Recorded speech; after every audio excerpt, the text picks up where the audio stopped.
the United Nations making predictions that by 2050, we will be 9.7 billion people.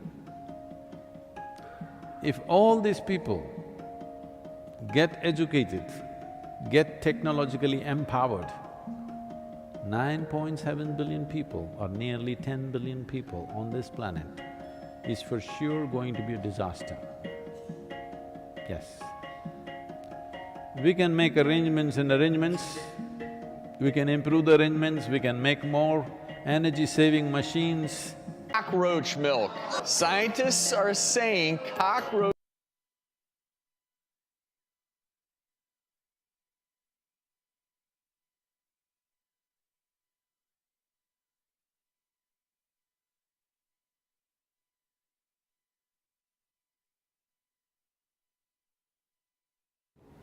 The United Nations making predictions that by 2050, we will be 9.7 billion people. If all these people get educated, get technologically empowered, 9.7 billion people or nearly 10 billion people on this planet is for sure going to be a disaster. Yes. We can make arrangements and arrangements, we can improve the arrangements, we can make more energy-saving machines, we can recycle the shit. Step aside, skim milk. You're done, almond milk. There might be a new milk coming to town and it's about to crawl right into the dairy aisle at the supermarket.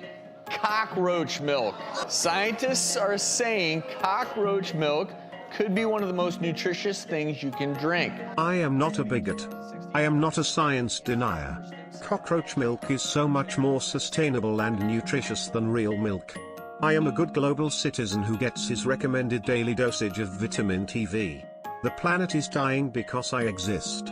The good grown-ups on the TV screen are trying to help us solve this #climate crisis by helping us sterilize ourselves and eat sustainable nutrient-fortified vegan kibble so our sick, sad, dying mommy Earth can feel all better.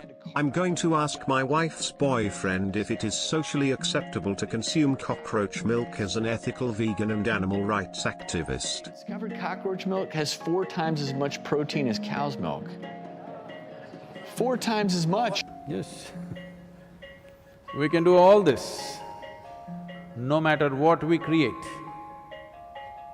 no matter how much we strive, whatever we build, everything is going to be insufficient, because the planet is going to be insufficient. I was in a conference and I said, see, unless you reduce the human footprint on the planet, there is no solution for anything. Then they asked me a brilliant question, how do you reduce the human footprint? I said, you have to reduce the number of feet. That's the only way. I am not saying children are bad, they are wonderful, but it's just too many. We as human beings, we are wonderful, but we are too many. We are so many that the insect population is going down. No, it's not a joke, it's very threatening. If the insect population disappears, the planet will be destroyed. Yes, the worms disappear, the planet will be destroyed. If you and me disappear, planet will flourish.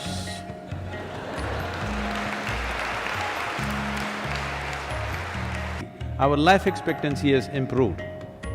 This means we have taken death into our hands. When we take death into our hands, it is our business to take birth also into our hands, isn't it?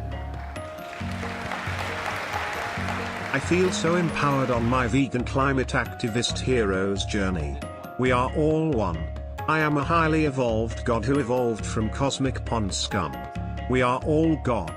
I am you and you are me. We're a happy family that needs to save its dying mommy from our toxic exhalations by taking #climate action now with the more evolved good grown-ups at governments, banks, and global corporations to help educate us how to get rid of ourselves and all the toxic extra-human baby feet to decrease our atrocious carbon footprints and save the planet and evolution from ourselves, because we are all one.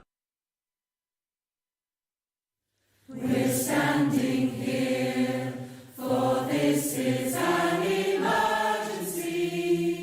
We're standing here for all that we hold dear. We're standing here for beauty and diversity.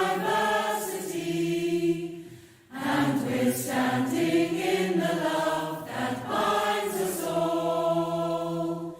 And we demand our government must tell the truth. Climate change tops the environmental agenda at present. We all know that every additional person will need to use some carbon energy, if only for firewood for cooking, and will therefore create more carbon dioxide. Similarly, we can all see that every extra person is or will an extra victim of climate change. I mean, no one who privately disagrees that population growth is a problem. No one, except flat earthers, can deny that that planet is finite. We can all see it in that beautiful picture from our Earth, taken from the Apollo mission. Every one of these global problems, social as well as environmental, becomes more difficult and ultimately impossible to solve with ever more people. Thank you.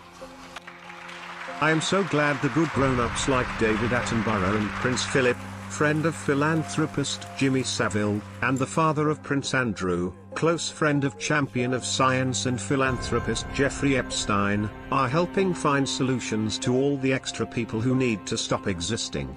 The hashtag climate crisis make me so sad. The totally real death threats from the climate are so scary, and I need the good government grown-ups to fix it and give 16-year-old human shield Greta her future back. He promoted this on television, and he went around all the agricultural shows, and he had it was a one-man thing, and it had a tremendous effect. It reduced it from 3% to 1%. But one of the things he said to the farmers, he said, look, you don't need all these children, it's ridiculous.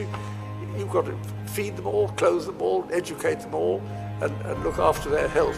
So have a few, and then if you want to go on entertaining yourself, have a vasectomy. Oh, yes. Well, how do I do that? Well, I'll organize it for you.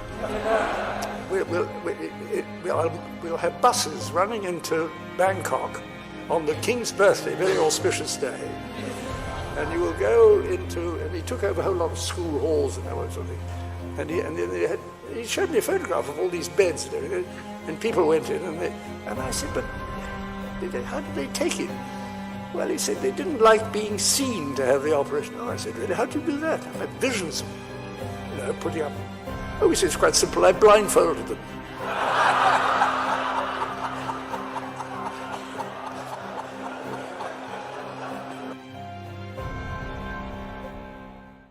I am so glad that Jimmy Savile's royal friend, Prince Philip, is helping all the extra people to not exist anymore. What vegan birth control method would you recommend? Vasectomy. Hell yeah, baby! You heard me, you heard me, you heard him! Well, get on board. Come on. Yes, what do you I love mean? this guy. Why should the women have to take pills? No. I feel so empowered by the vasectomy I got from Dr. Gregor. We must help governments and media educate more people on the benefits of not having families or property, not eating real meat or animal foods, and living in smart city coffin apartment cubbies. Don't screw the planet! Don't screw the planet! The Earth will be so happy and healthy if we eat sustainable, nutrient-fortified vegan smart kibble that the good grown-ups at the transnational banks and corporations share with us. You see, Fred's kids are millennials. They've just surpassed baby boomers to become the largest generation in American history. And they've all been moving back to the cities. But there are only so many houses and cars that can fit in a city. And this is where the sharing economy comes in. We now have these powerful computers, smartphones, in our hands. I love sharing and do not hate science. The good grown-up champions of science like Jeffrey Epstein and his friends Bill Gates and Prince Andrew know what's best for me and the planet. I can't wait for the nice, happy, healthy corporate global technocratic government to ration and share resources with us. I wish I could help poor 16-year-old human shield Greta Thunberg to find a carbon-neutral ride back to Europe from America so she can meddle in the elections over there and save the planet from the extra people causing the totally real and not made-up #climate crisis. That led Greta Thunberg to take to social media to call for help. She said, I've traveled around halfway around the world, but in the wrong way. And now she's looking for a way to cross back in the Atlantic by this COP25 summit now in Madrid. We have tons of time to turn things around. Well, not tons, but enough. Assuming we all act now. Last month, we had an ant problem at my house. This is going to sound strange, but I felt somewhat in awe of their teamwork. In fact, fire ants are experts at teamwork. They're pretty tiny, right? But when faced with large challenges like crossing a river, hundreds or thousands of fire ants can work together to build structures out of their own bodies, like rafts. As a result, they can carry the entire colony across the river. Collectively, they do what is necessary to save the entire group. We too can work together. Rejoice. I've found a solution to Greta's transportation problem that will get her to Europe and help decrease our atrocious carbon footprint that's killing poor mommy Earth and stealing poor little Prince Philip, Greta, and Bill Gates' futures. We must use the extra people's surplus human bodies to make a giant raft that can bring this brave, 16-year-old human shield back to Europe so she can help the good grown-ups at the global banks and corporations create the happy, sustainable, totalitarian world government to fight the #climate crisis that is our fault because we exist. Nature provides the answers and the wisdom of children will guide us on our journey to sustainability on our renewable carbon-neutral giant human corpse raft. The things humans fear most is that we will be powerful beyond our belief.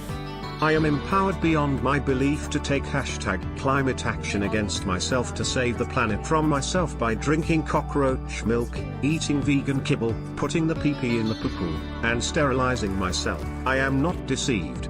I am not being programmed to self-destruct by toxic weaponized pop culture. I'm going to ask my wife's boyfriend if this sustainable giant human corpse raft is vegan friendly. How do you do that? I had visions of, putting up. Oh, he said it's quite simple. I blindfolded them.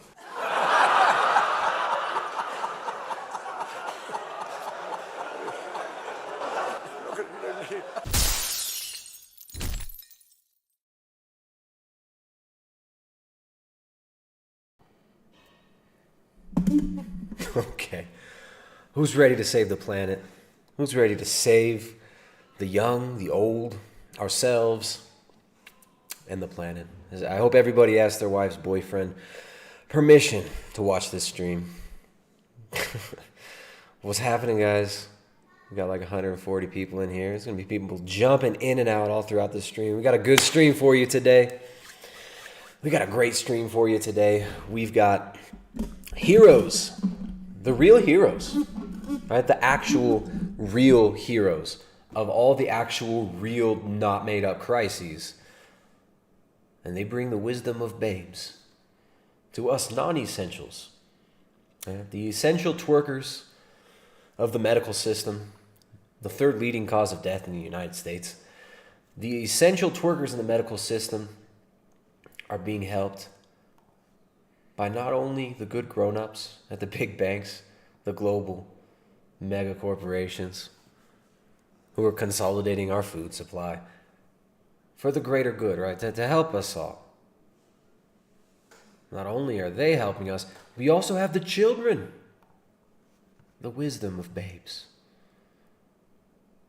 They're here to help us because this crisis is bringing about all sorts of opportunities, right? We're killing so many birds with one stone. We got to see just how many birds we can stone, though. You got to see how many birds we can stone, and there seems to be a lot of birds getting stoned in this crisis. We got some super chats. Speaking of stoned birds, Vladiro, what's up, dude? Sending a $10 Canadian super chat. Says, don't know if you see this or not, but I just want to say thank you for your content. I usually miss the streams and have to play catch up the next day, so I'm going to drop some non-essential dollars now. Hey, man, this non-essential appreciates that. YouTube has deemed our streams non-essential. Sharing our streams on YouTube recommended as non-essential. Monetization on most of these streams is non-essential, but thank you very much for supporting this non-essential person. Really appreciate that. John Dennison, what's up, dude? Sending $1.99. John Dennison's been around for a little bit. Didn't you used to have a Y in your name? Did you change your spelling? John, I appreciate that, man. He's eating meat and making babies. I see you got your beautiful baby there in the picture with you. John's not buying it. John's not buying it. He's not buying this depopulation nonsense, this overpopulation myth. He's eating meat and making families. Hopefully just one family. Not setting up franchises out there like some degenerate. Thank you, John. Appreciate that, dude. Then we got Location 515. Uh-oh. Location 515. He's going by Vegan Gains rules. He sends a $20 super chat and says, I got to twerk for you. Says, you got to twerk for us, son. You know what? For a $100 super chat, I'll pull up a video of Vegan Gains twerking for you. How about that? Now, how about this? We're gonna switch that around. If you don't send me a $100 super chat, I'm gonna make you watch Vegan Gains twerking. So we've got a lot to talk about today, guys. So the good grown-ups at UNICEF, the good grown-ups at the UN are helping us with our mental health every day, right? I mean, for generations, they've just been helping. They just want to help. The UN just wants to help us. All right, they tried so hard to help us cure the earth of the excess people in the hashtag climate crisis. The totally real and not made up hashtag climate crisis. Because the science says, right? All the scientists agree. Science has spoken. What is it? The science is settled. Another one of these empty propaganda terms. Science is never settled. Now, if you understand the scientific method, you understand that saying something like the science is settled makes you sound like a freaking moron. But it's funny because the normies just think that this makes you sound intelligent. Right? Saying ridiculous things like the science is settled, the normies think that makes you sound cool and smart. But UNICEF is going to help us, right? Science has spoken through the UN many times, and they're just here for the children, guys. They're just here for the children. The United Nations says lockdowns, school closures, and other major disruptions amid hashtag COVID-19 may affect mental health of both children and parents. We got to read that as Dr. Greger, though, right? I feel like all United Nations announcements should be read by Dr. Greger or David Attenborough. But let's go with Dr. Greger. Lockdowns, school closures, and other major disruptions amid hashtag COVID-19 may affect mental health of both children and parents. You don't want to slur too much so the audience doesn't understand what you're saying. You slur just enough to let people know that you're barely paying attention to what you are saying, because Dr. Greger has no respect for his audience. On Friday's International hashtag Day of Families, UNICEF has tips on how families can support each other during the hashtag coronavirus pandemic. So the family, you guys can support each other, even though the UN has been openly eroding people's view, people's understanding of what families even are. They just want to help the families. So if you actually look at what UNICEF recommends, I got a screenshot here from mobile. It's easier to read it when you're on mobile, right? Dr. Damour in this interview says the first thing, this is a quote from Dr. Damour. Dr. Damour is a good grown-up scientist that the UN is an adolescent psychology expert. And so there's what the UN, here's a picture of what the UN wants adolescents to look like. I mean, adolescents, what years are adolescents, right? Why are they showing, this is like a toddler. This is a kid that's barely past the toddler phase that they show you on this thing talking about adolescents' health, right? She's putting together block pictures with her daddy. Of course, closed inside. with a cute little red serpent painted on the wall behind her. They're making puzzles. What adolescent uses puzzles, right? Anyways, Dr. Damore says, quote, "The first thing that parents can do is actually to normalize the fact that they, teenagers, are feeling anxious. Many teenagers have a misunderstanding that anxiety is always a sign of mental illness, when in fact, psychologists say this, guys. Psychologists have long recognized that anxiety is a normal and healthy function that alerts us to threats and helps us take measures to protect ourselves." I'm going to end the quote there, and then we'll read on. What are you guys seeing here? Are you guys seeing what I'm seeing? First of all, the picture of a barely past toddler age child in UNICEF's article about talking to adolescents, talking to teenagers about mental health. There's a major red flag right there, right? The infantilization of people, which has been going on for a long time now, right? You're infantilized. You are treated like a stupid, ignorant child. You're treated like an ignorant child who can't make decisions for themselves. We're told that we aren't able to take care of ourselves. Our immune systems aren't sufficient to deal with little illnesses that might spread around. Our immune systems, we're not taught anything about these by the UN. They're not telling us anything about boosting your immune system. They're telling you, be afraid. Be inside. You're a little child, and your daddy's going to play with blocks with you. Come on. How many of these parents that actually buy into the UN's bullshit are really even playing with their kids, right?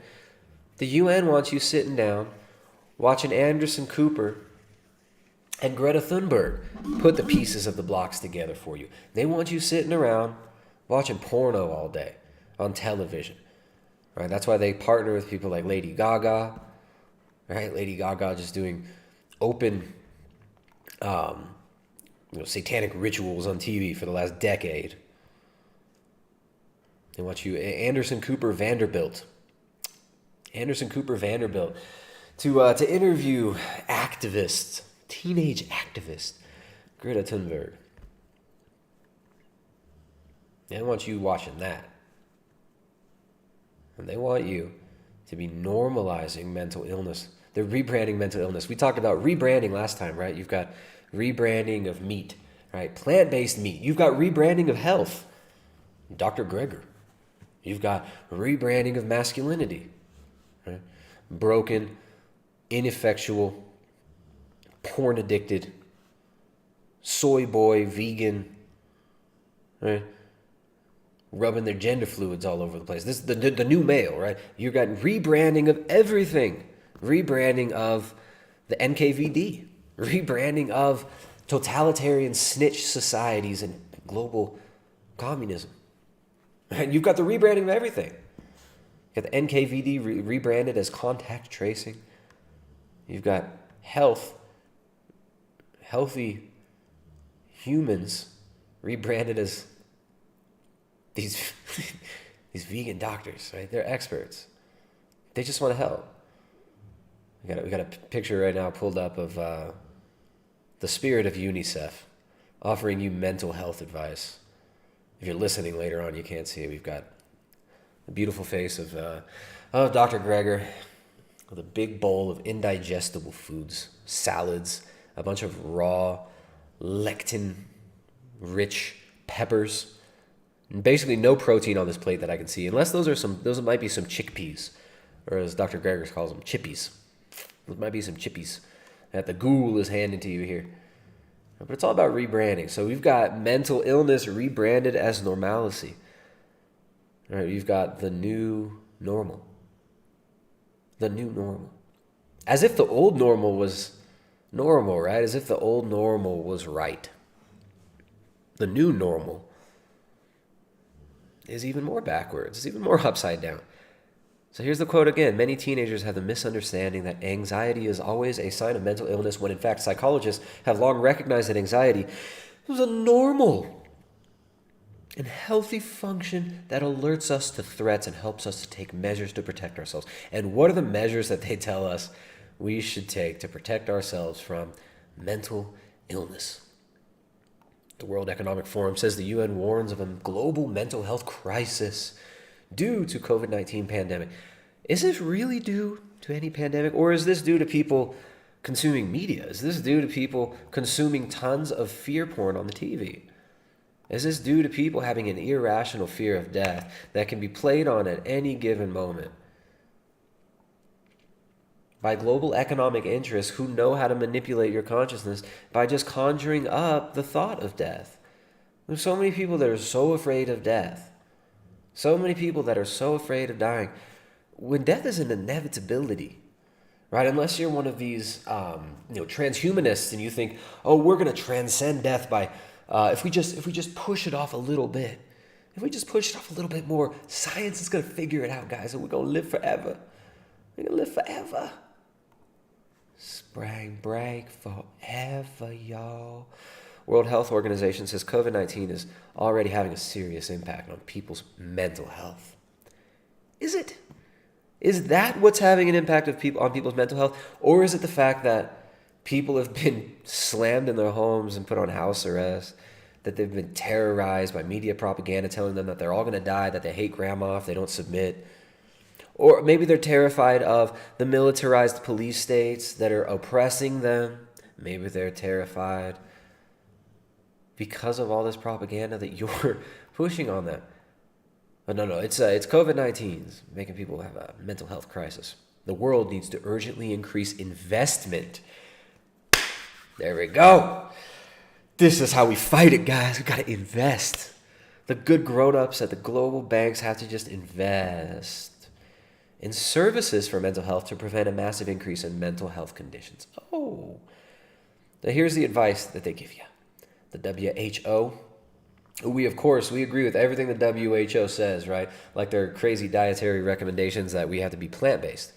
Like their recommendations to decrease our cholesterol levels. When cholesterol is associated with longevity, when low cholesterol is associated with mental illness and anxiety, with great dramatic increases in risk-taking behavior and in dangerous behavior. But they tell us to lower cholesterol. What? We're supposed to buy it, right? We're supposed to agree with everything they say. Or YouTube might throw you on the naughty list.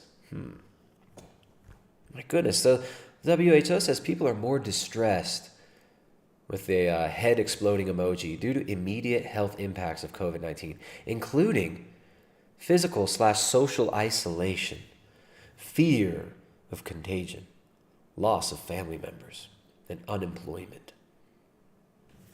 All right, so we know that unemployment and depressions and economic recessions create mental health crises. Yet we've created an unnecessary unemployment situation, an unnecessary loss of life situation with suicides increasing everywhere. Everybody I know knows somebody who's killed themselves recently. It is ridiculous. My brother calls me the other day and tells me that his boss, the guy that hired him at his job that he's working right now, the guy he interviewed with, who was already depressed, blew his head off with a shotgun the other day. Suicides are increasing. People are dying of fear in their own homes. Old people are not able to, the elderly are unable to be with their families. Their families are not able to visit their dying relatives in hospitals.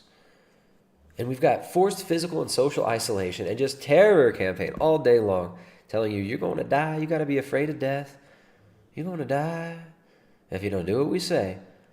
And the WHO says these are the immediate health impacts of COVID-19. Are they? Are they really? Or are these the impacts of insane policies, top-down policies that are forcing everybody into poverty and isolation, into unemployment? What's really going on here? They're flattening the curve on the employment, flattening the curve on the economy, flattening the curve on people's will to live in many cases. Now, come on, this is just insane. I mean, we got another example Another example of just the upside down world. The upside down world right here. So, all right, we got some more super chats. Thanks, guys, for supporting the stream. Really appreciate that. We got a lot to talk about. I've got like 10 streams of tabs pulled up right now. I had to kind of whittle this into just a few subjects to hit on today because there's just so much out there. We've been talking about the meat shortages. The consolidation of the food supply that we've been warning about for years here is finally starting to show. All right, the meat packers, the bottleneck created in the meat packing industry is finally being exposed to the masses who are suddenly having to pay super high prices unnecessarily for lower quality imported beef from places like Namibia, when they should be able to buy U.S. produced beef in America, or European produced beef if you live in Europe, or all the beef here where we eat, where we live, all our beef comes from our local area, because that's how it should be. That's how it always was. We've got this to talk about. We've got this this engineered mental health crisis, but we've got solutions, guys. Don't worry. There are solutions. The children are here to help. The wisdom of babes will carry us on a giant human corpse raft into the green utopia. But first, we're going to read some super chats. Thank you guys for supporting the stream here. $4.99 in, was that pounds? I think that's pounds. I think that's the pound symbol. I always mix it up if it's euros or pounds. Regardless, $4.99. First time made it on your live stream. Finally, love your videos. Thank you for your hard work, Gabriella, thank you so much. I feel honored that you enjoy the work we do here. I'm glad to be of use to you. Thank you very much for supporting the stream. We do need that support. LBC Orica sent in 20 non-essentials to this non-essentials. Thank you so much, LBC Orica. I know you've been watching the streams for a little bit. I've been seeing your name around for a while. Oh, am I back? We just cut out there for a second. Sorry, guys. The internet was a little bit choppy there for a second, but I think we're back. LBC Orica sends $20, says, better give you some money now while I still have a job. Cuomo just extended the lockdown another month here in New York. So you're in New York City. All right. Sorry to hear about that. This guy Cuomo and Newsom are, man, these guys are awful. Cuomo and Newsom. Sorry to hear about New York. It looks like California and New York have got it hard. And my brother's over in Wisconsin, and they're opening up. Like they said, the bars opened up, and they were slammed. They were super busy. But I think Wisconsin's like a very heavy drinking state in general. But everybody was stoked on the bars reopening. Here in Ecuador, we're still locked down. We're still locked down. We've got these IMF loans flowing in. The hospitals are offering families a $300 discount on their medical care and on their burial if they sign that COVID certificate upon death of the relative. So there is absolutely no end in sight. We're going dumb here. We're going dumb like the Bay in the early 90s here in Ecuador. But we'll see what happens. We will see what happens. All right, so got a bunch of buddies up in the chat. What's up, guys? I saw Carnival earlier. OK's in the chat. Garland Farms up in the chat from Tejas, Texas. James Magnum. Bitter bitch. Did you change your name? I thought you had a different name. It was something else, bitch, wasn't it? Or was it still bitter bitch? Anyways, good to see you guys all here. Let's get back to the task at hand. So we got the UN. Oh, the mental health crisis. It's just so bad, and it's all because of COVID. COVID's creating the mental health crisis, not our toxic, weaponized pop culture, not a targeted propaganda campaign to play on people's fear of death, people who've been programmed in this atheistic, materialistic mind state who believe that death is the absolute worst thing that can happen to you. All right, who are more afraid of being dead than they are of being enslaved. More afraid of being dead than they are of losing their soul, right? And this crazy modernist, this madness of the modern world, we got the UN. The UN talking about mental health, giving us some tips on how to be mentally healthy. During COVID-19, children and adolescents are facing emotional difficulties due to disruptions to daily routine, while women are also at risk of stress, particularly those juggling homeschooling and work. Homeschooling and work. Local communities can support and safeguard the mental health of older people by providing food parcels. You don't go be with your elderly, guys. We're gonna isolate them and we'll send them food parcels. We'll send them kibble. Send them their plant-based kibble. Providing food parcels, having regular phone check-ins with people living alone. Yeah. So don't go see your loved ones. Human contact being one of the most important things as we age. One of the most important things for our immune system is also human contact. Being around our communities, being around groups of people is very important for our brains, our psychology, spiritually very important. But they don't do that, because that's dangerous now, right? We got to wear masks and gloves. You got to wear your damn muzzle. And you can check in via phone with old people, because you don't want to infect them with your dirtiness. So regular phone check-ins and also organizing online activities for intellectual and cognitive stimulation. There you go. So you can organize online Pornhub watching or Joe Rogan podcast listening sessions with your old folks. The mental health crisis, right? All right. So let's see what Dr. Tedros has to say about mental health. Here's the head of the UN's World Health Organization. Tedros is formerly a violent Marxist revolutionary from, not Kenya, from Ethiopia. And this is what he has to say. The COVID-19 pandemic is reminding us once again that mental health is just as important as physical health.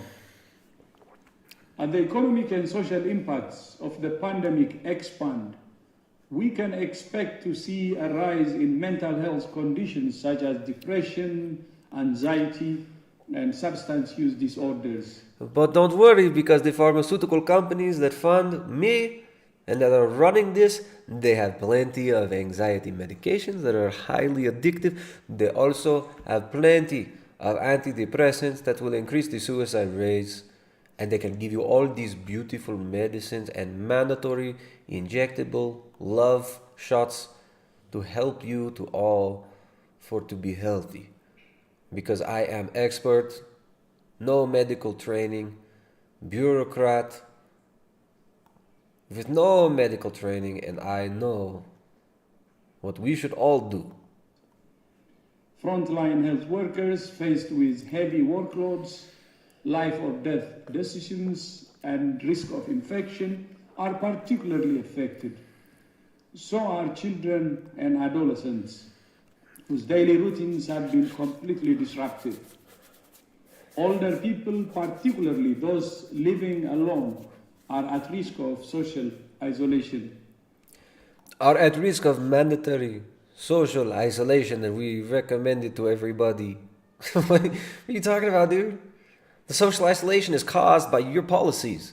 The social isolation is being implemented by these countries who are incentivized to do it by the massive amounts of international aid that are pouring in as they force shut down the economies and destroy the middle class.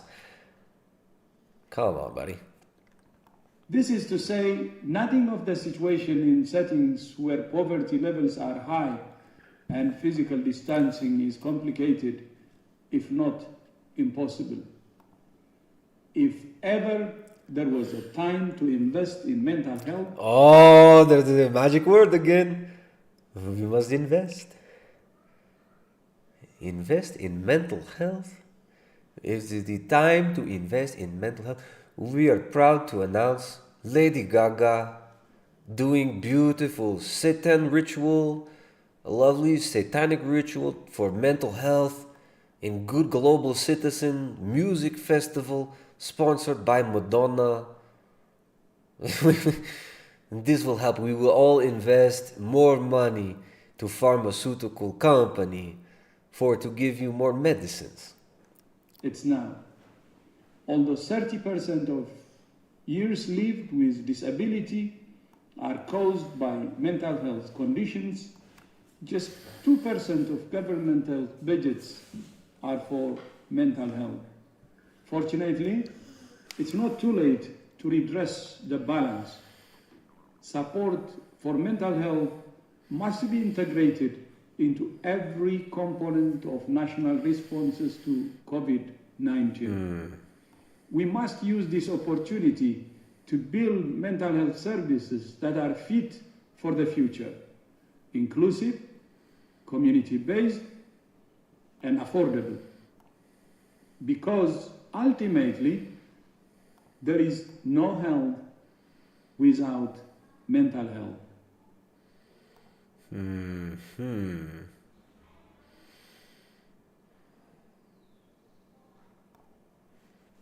All right. So there we go. And here's how you can stay healthy at home, right? WHO, be active, eat healthy, don't smoke, meditate, and read books. Great advice there. So don't worry, guys.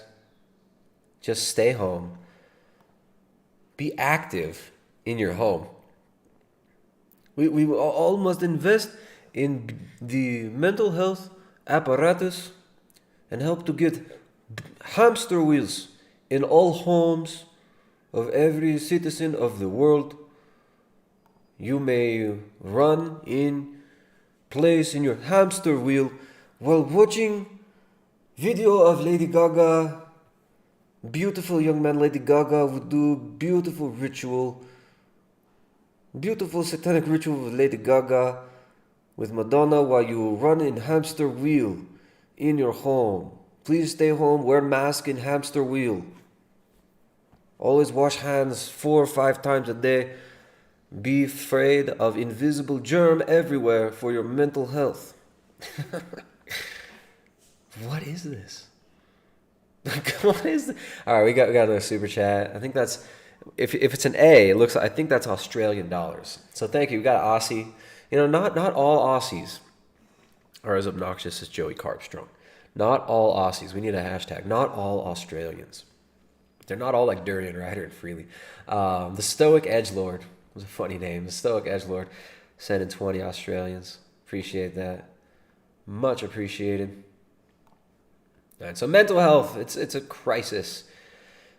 It's a crisis. We also we've got Global Citizen, who did the Global Citizen concert, where we had the footage of Leo DiCaprio at the old, it was back in like October of last year, the Global Citizen concert for the climate, right? They did their online event, and here's what the mental health expert, this poor child gets rolled out by her abusive parents, used as a human shield. And here's what she has to say about what we should do about this crisis.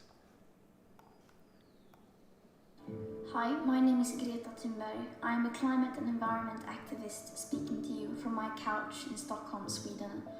I want to send all my love and support to everyone who is struggling in these difficult times and to everyone who is working on the front lines to keep the rest of us safe. She loves us. We are right now in a crisis and we cannot solve any a new crisis again. Treating it as a crisis.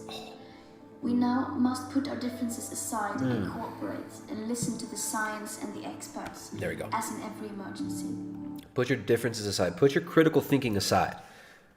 Put your knowledge of history, any knowledge you have about the backgrounds of some of these organizations, pushing these ideas, any knowledge you have of the intent of some of these billionaire philanthropists and what they've openly stated they really think about us.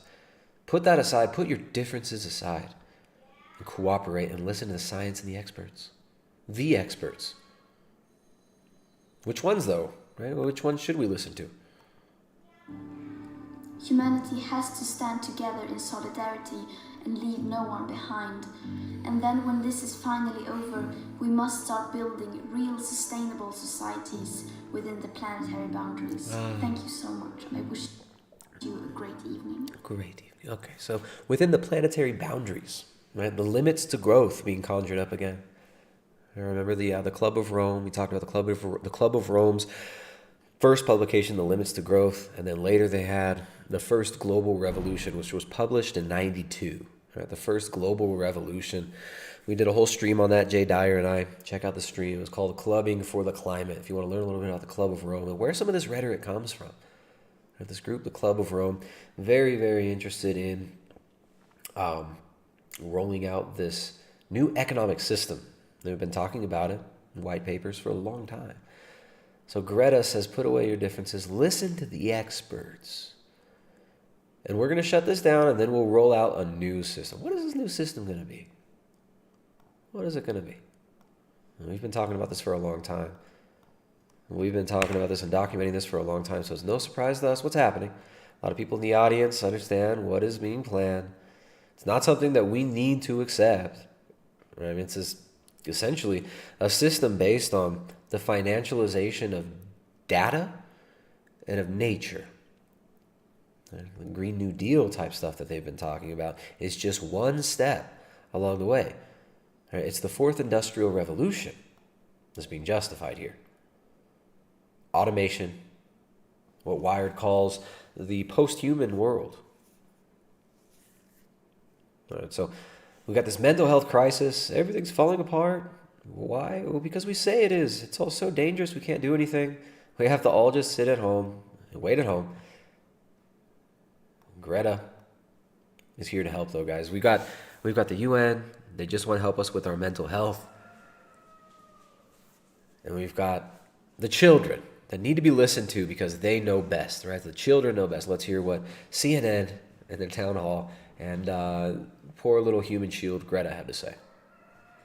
One of the things I've seen you talk about online too is just how important it is to listen to experts and listen to science. And this is a time when, I was not a very good science student when I was in school, but this is a time it seems that, the global scientific community is so critically important, and this is one of the dumbest things I've ever heard anybody say, right? Listen to how dumb this is.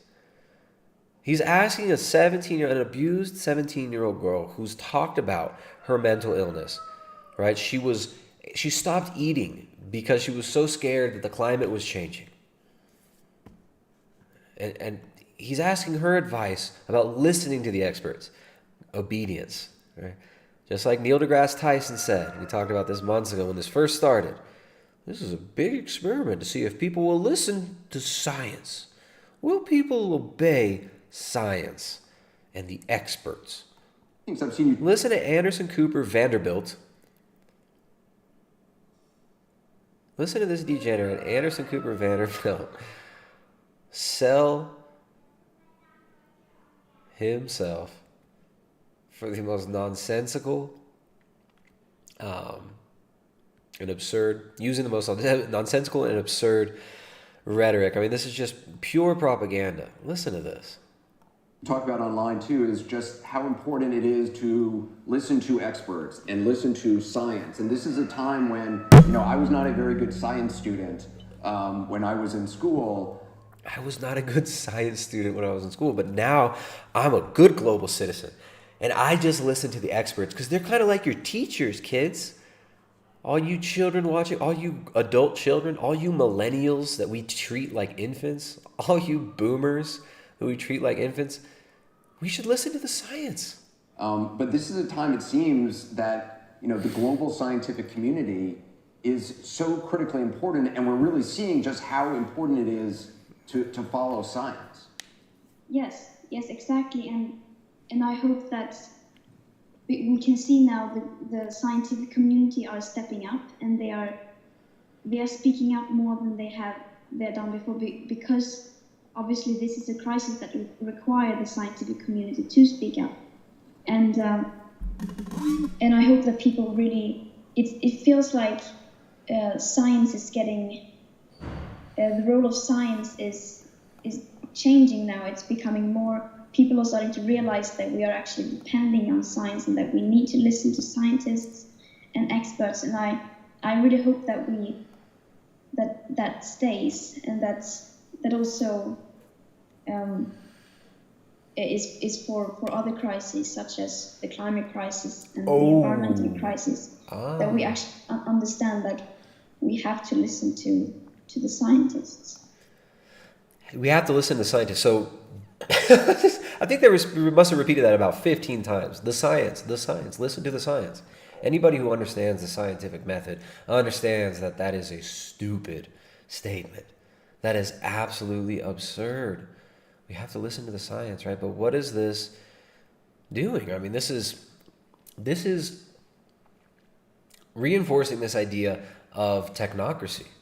They're reinforcing this idea of rule by the experts. The experts know what's best. They need to make the decisions. And who are the experts? Well, it's just whoever the TV tells you, right? It's whoever the TV tells you it is. The experts of science, the priesthood of the flu world order, the priesthood, the priests of science, the new priests of modernity, scientists, Bill Nye. We've got Bill Nye and Neil Deadass Tyson, the scientists. And like this poor little girl who's been duped into malnourishing herself, who went vegan to try to save the planet, who stopped eating and even openly talked about her eating disorder, out here telling everybody how to live, what to listen to, what's true and what's real. This child who doesn't even understand the scientific method. This child who dropped out of school years ago. Gaslighting you on TV. You got to believe the scientists, or you're mean, or you're putting everyone in danger. The science says. The science says. What is the science? What you talking about? Let's cut to what military expert Sean Penn has to say. Right? Actor and activist Sean Penn on how the military could help with the coronavirus response. Are you kidding me? I don't know if that might be photoshopped, but that very well may be real that they next had Sean Penn on. Anderson Vanderbilt Cooper. So good at grabbing his ankles. So good at repeating what he's told. So good at doing what he's told. Good global citizen. Yeah, pretty wild. So here's what they're telling us we need to live like. You got the Sun, this article about French schools. Look at this. With tape on the ground, with masks, wearing their muzzles. Look at this. Nursery kids have to stay within the boxes at a school in Tourcoing, France, close to the Belgian border. The 3- and 4-year-olds had returned to classes following almost 2 months of coronavirus lockdown as the French government eased restrictions. Oh, how good of the adults and the scientists. I can't get over this, said historian Lawrence Lecoq. Come on. Now you guys are just trolling us. Who posted the picture on Twitter? This image is heartbreaking. We can't call this school. Lionel Top, TV journalist, took the photo on Tuesday and said the children had been told to stay in their zones. Look at this. You got a picture, if you're listening to this later on, you got a picture of squares drawn in chalk and like little 3-year-old kids just sitting on the ground looking distraught. In their playground, they can't play with each other. They got to stay in their boxes. This is Pavlovian training. This is dehumanizing. This is not for anybody's health.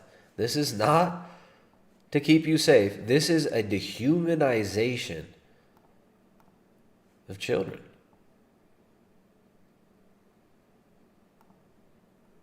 The World Economic Forum says global mental health crisis due to COVID-19 pandemic.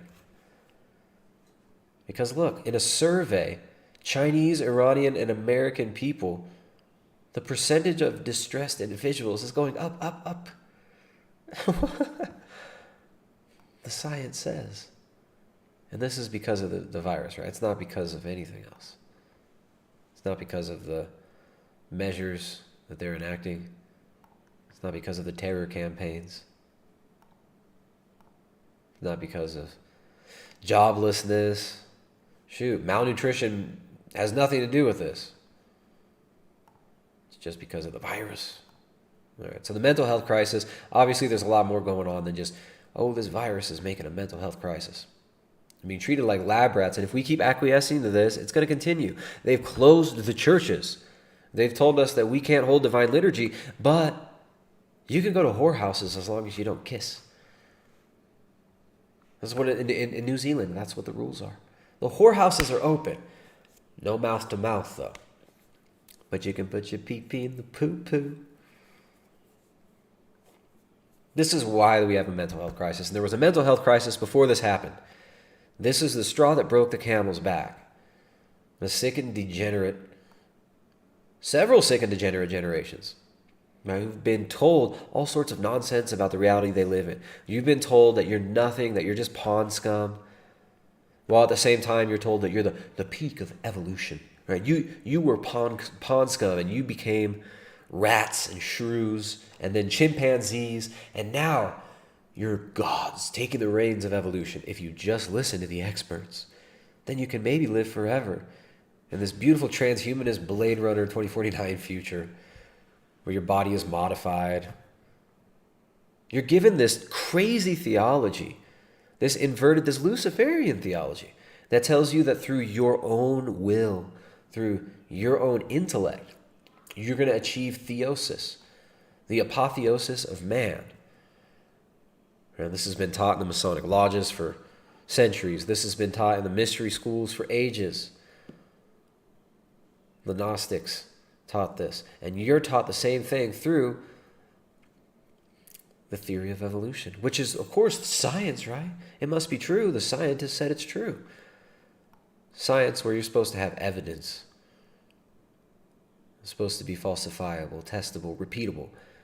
You're told things that are unscientific are scientific. You're given a false reality and a false theology. You're told that if you just stay home, wear your muzzles, and put your pee-pee in the poo-poo, that this will all pass, and you can enter into the eternal Google cloud. Now, we got some super chats. We got a couple. No, we got one super chat. Bitter bitch, what's up? Sent in $2.55. I think that's pounds. From a non-essential. Thanks for all you do. Stay strong. Right on. Right on. Really appreciate that. Appreciate all the support, guys. If there's anything you guys want to talk about, hit me up with them super chats. Or if you just feel like supporting the stream. If you like this content, you know these get demonetized. All right, so the future. The future. In the future, you can go to the mall and be served by robots and drones while wearing mandatory masks in the future, says Bloomberg. Bloomberg. Oh, they want you to pay? You think anyone's going to pay this shit? Here, you just refresh and hit the X before it fully, oh, nope, doesn't work on Bloomberg. All right, so anyway, Bloomberg's telling you Thai shopping malls are preparing to reopen with robots, drones, and masks. William Kareen sends $5. William, thanks, man. There's another name that I see quite often. Appreciate the support.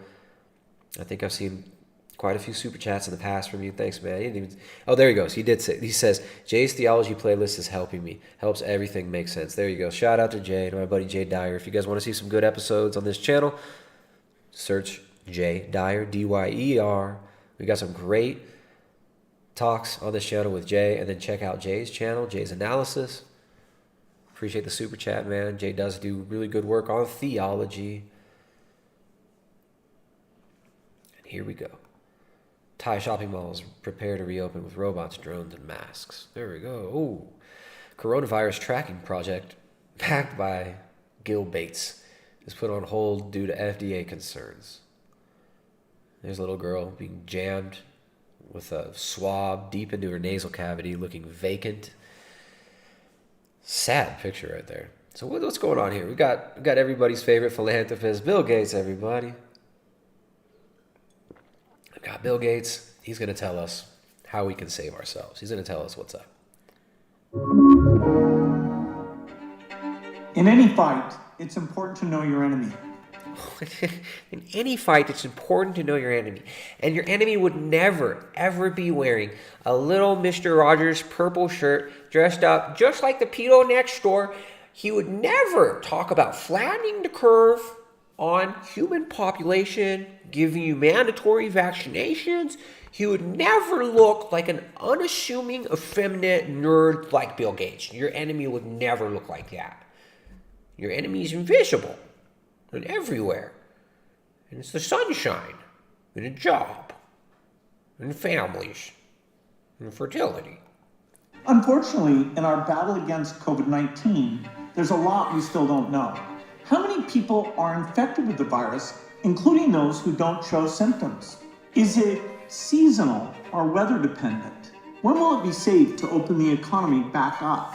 A new virus tracking tool is helping researchers and data modelers better understand the virus and inform these public health decisions. It's called the Greater Seattle Coronavirus Assessment Network, or SCAN. Which is not to be confused with the word scam, which this is not. Because I'm here to save you, not to scam you. It's called the Greater Seattle Coronavirus Assessment Network, or SCAN. The goal of SCAN is to understand the extent of COVID-19 in our community. Think of the current pandemic like an iceberg. There's a part of the iceberg that's above the surface that you can see, and there's potentially a much larger part of the iceberg underneath the surface that you can't see. Oh, it's invisible. It's a mostly invisible enemy. It's all below the surface. With medical testing for COVID-19, what we're able to see is the part that's above the water. Continues to be a mystery how much is lurking underneath the surface. We don't have enough testing it's right like a now great white in the shark just healthcare under the delivery surface system to understand the full spectrum of disease, who's being infected, and the SCAN project allows us to look beneath the tip of the iceberg to see how common this disease might be in the community. The images, they're always, everybody's dressed up in full plastic, full metal jackets, full plastic jackets. Everybody's covered head to toe in these dehumanizing polyester plastic suits and their fake plastic lives. And we're supposed to be afraid. Listen to the suspenseful music. And look at this guy. He's a good grown-up expert. He's not a creepy dead-eyed weirdo. He's an expert. That we're unaware of. With SCAN, we're not testing everyone. We're trying to representatively test individuals in our community. And I tell everybody that does the videos to do this like effeminate, kind of like unassuming thing with your hands. Just like, look, we're not holding a weapon. We look like we feel physically uncomfortable.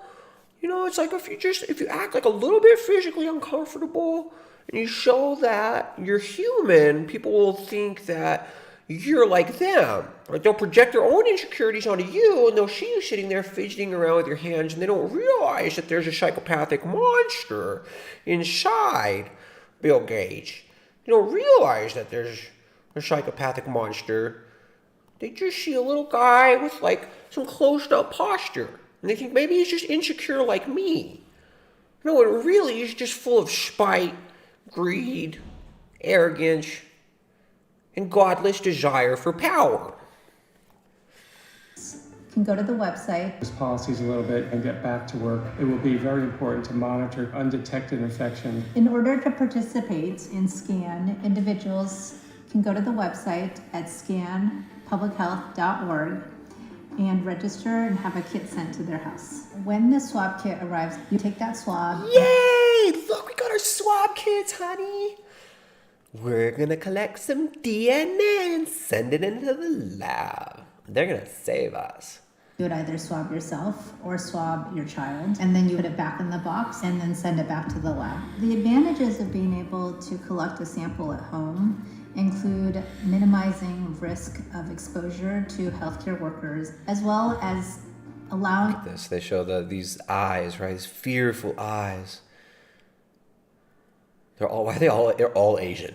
Why do they have to all be Asian? Everybody except Bill Gates in this video is Asian. And then that one creepy bald white pedo dude. They're all Asian. Look at the plastic everywhere. Look, we have to wear plastic masks. We gotta dress up like we're cutting wood with a chainsaw. Like we're biohazard everywhere. Us to capture people earlier in their illness when they're not necessarily sick enough to want to come in for care. Look at this person's frozen. Frozen in fear, just shivering. This is the imagery that they want to program you with. This is what they're telling you it's like to be human now. This is the new normal. You're supposed to be just frozen in spot, like shaking in fear, right? How many people here watching this are frozen in spot, shaking in fear? None of you. None of you. We're sitting here laughing. We're laughing at how daft and weak this is. We're laughing at how freaking stupid this is. And how weak all these lies are. How weak are these lies? There's no power in this. This is why it has to be constantly reinforced with fear. Constantly reinforced with fear and lies, because there's no real power in this. It has to be always reinforced.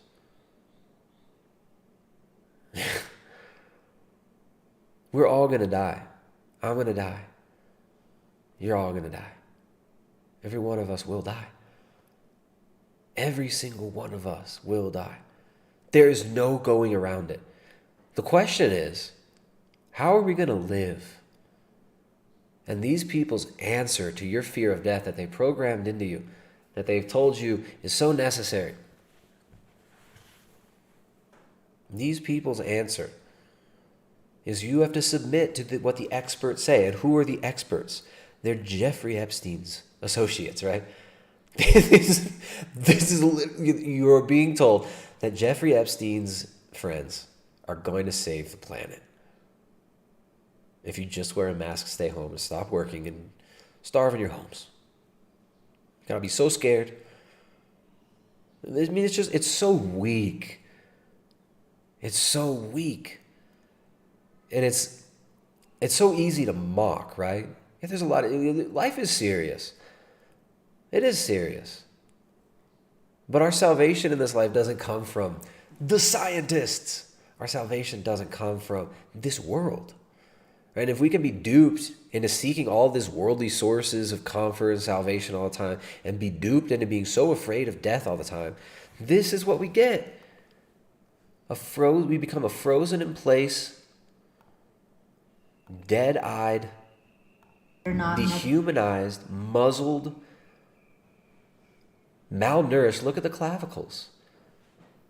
This girl's unhealthily low in lean muscle mass, looking all vegan with them clavicles sticking out, and just shivering in place, with the little skittle nipples sticking through her shirt. It's really sick enough to want to come in for care. I run the molecular testing lab that processes all of the specimens that are coming in from all of the participants. So when they get mailed in, they come through my lab where we test them for the genome of the COVID-19 virus. So we're going to test your genetic material. Give us your genetic material. And Bill Gates, who says we need to depopulate the world. Bill Gates, who's involved in the development of gene drive technology. Look up gene drive technology. Gene drive technology. He wants to create happy, healthy medicines that'll change your genetics. He's going to collect your DNA. He's going to help you by telling you if you're positive or negative. Because look, there's scientists with gloves and computers and masks and glasses. Look at this guy. He's a scientist. Focuses on mapping the transmission of COVID over time. We take the data about who tests positive, where they live in a large geographic area, how old they are, and use statistical modeling to turn that into a picture of the intensity of COVID transmission in the Seattle metro area. So we're going to use models like the models we used to scare the shit out of you to get you to stay at home, the models that were totally wrong. We're going to make more models to control you more. Be a good global citizen, stay home, and shiver. We also get a lot of insight. Look at this guy. I trust this man. He's from the Fred Hutchinson Cancer Research Center. I trust that man with my health. Do you? Do you trust this unassuming, handsome man? This dude looks like the Ramsey Bolton of Silicon Valley. This dude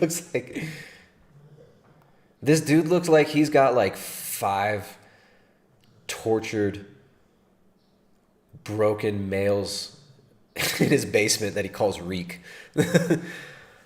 I trust this man. What is this? This is so weak. It's so weak. It's so pathetic. All right, we got Helen Guilford. What's up, Helen? That's another name that I've seen pop up here a few times. Thank you for the $9.99 super chat. I appreciate that. Guys, keep them super chats coming. We'll keep going. We can do a competition if you want. We can see you can send the best super chats. We can do a super chat contest. Go! Trevor Bedford, Associate Professor, Fred Hutchinson Cancer Research Center. If you look at this dude's eyes long enough, I think you will get cancer.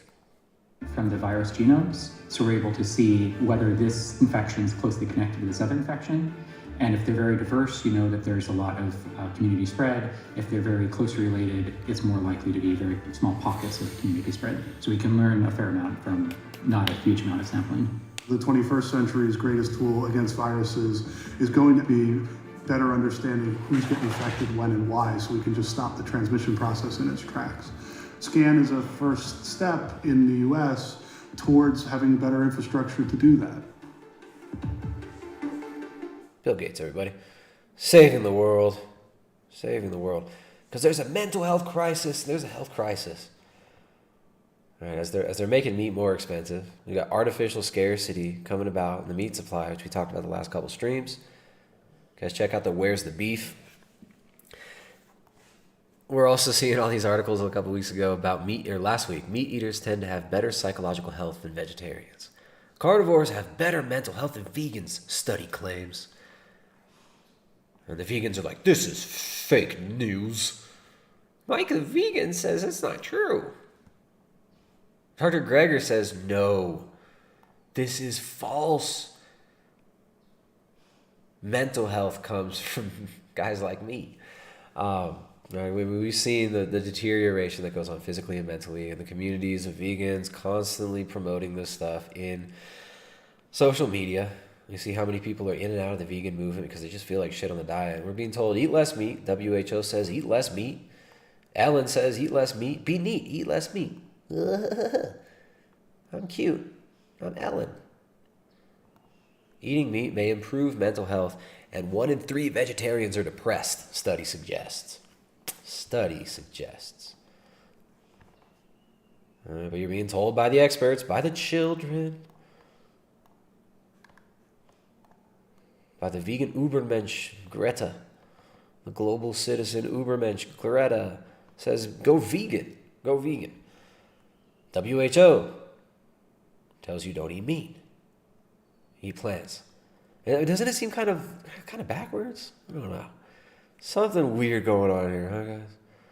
Something weird going on here. We've got also, Dr. Greger's looking handsome there, isn't he?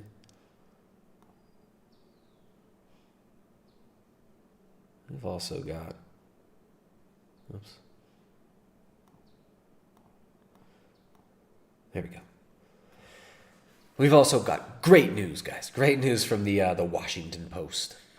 The Washington Post. Now, the Washington Post is owned by Jeff Bezos, who owns Amazon, who owns Whole Foods, who makes tons of money off of marketing you cheap, plant-based alternatives to meat. Whole Foods have been demonizing meat for a long time. Remember they had that sign in that one Whole Foods.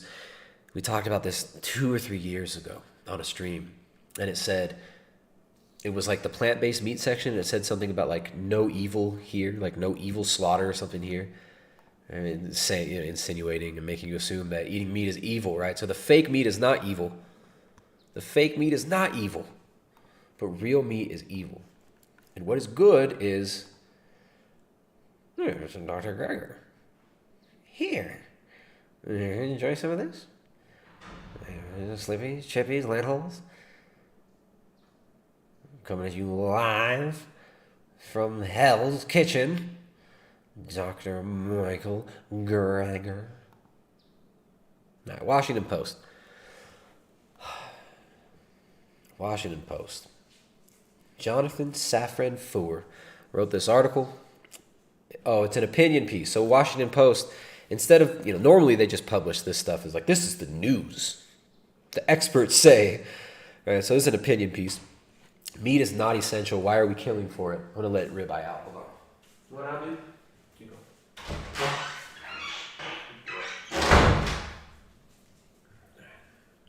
So meat is not essential. Why are we killing for it? Jonathan Safran Foer is a best-selling author. Everything is illuminated. Everything's illuminated. That's interesting. Sounds kind of like another one of those keywords. Everything is illuminated. They made a film about this, right? A young man arrives in Ukraine, clutching in his hand a tattered photograph. He's searching for the woman who 50 years ago saved his grandfather from the Nazis. All right, I think they did make a movie about that. Sounds like something that would have like 10 movies made after it.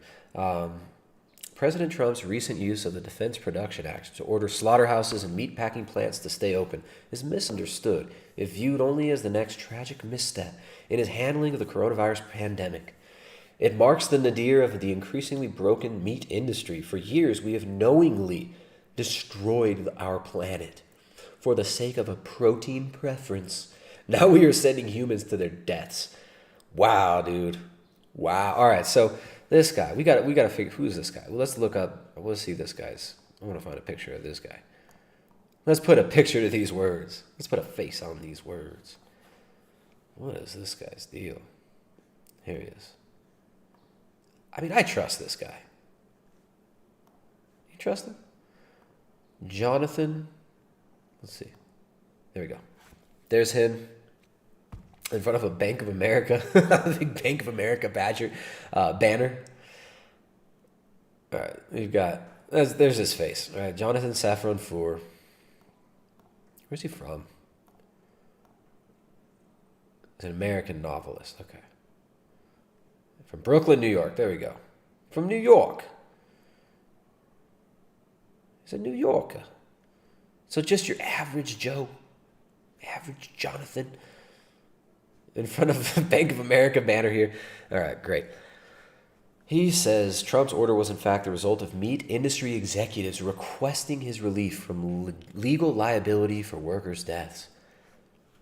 Wait, so companies, this seems like a lie to me. I'm no legal expert, but I'm pretty sure that meat packing facilities are not legally responsible for the deaths of employees who might have gotten the flu, or I'm sorry, the worst illness ever, right?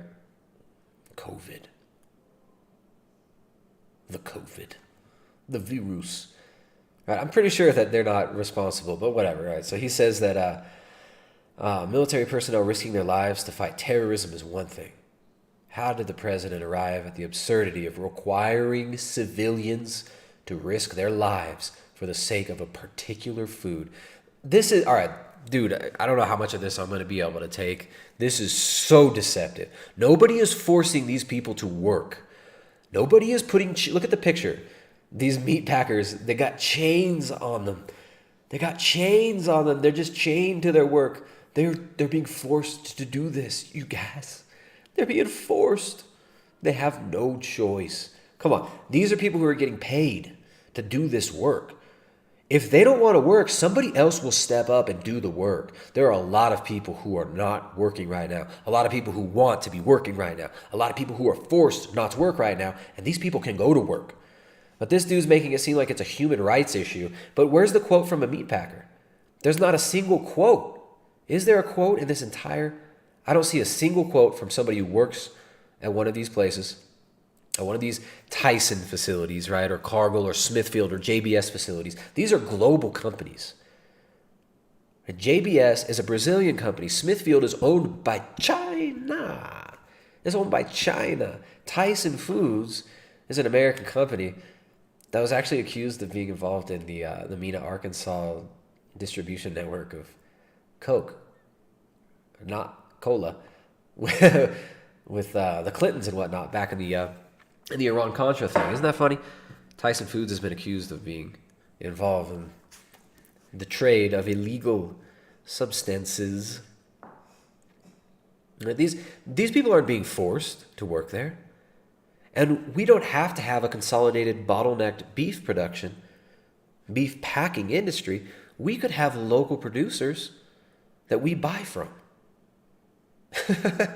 But it's totally okay, right, to have Beyond Meat where you've got lentils, slippies, and chippies. Dr. Greger quote again. I can't help it. When you've got lentils, or actually peas, that are grown in the U.S. or like Manitoba, Canada, and these are shipped to China for processing, then shipped back to the United States for processing again and packaging into Beyond Burgers to be sold to you. That's okay. For debt slaves in China, literal slaves of a totalitarian regime in China, receiving grains that are grown by debt slaves in the United States and in Canada, processing those, sending them back across, that's fine. But local meat production that's bad. Meat is bad, right? So fake meat is essential, real meat not essential. And he's comparing these meat packing facility workers to, military personnel. And he's calling them civilians. These civilians are being forced to go to war. These are just people who want to work and make money. These are just people who want to be able to feed their families.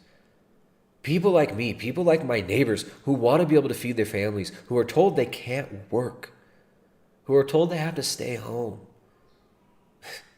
This is not, all right, so the answer lies in how we have let agribusiness effectively normalize worker exploitation.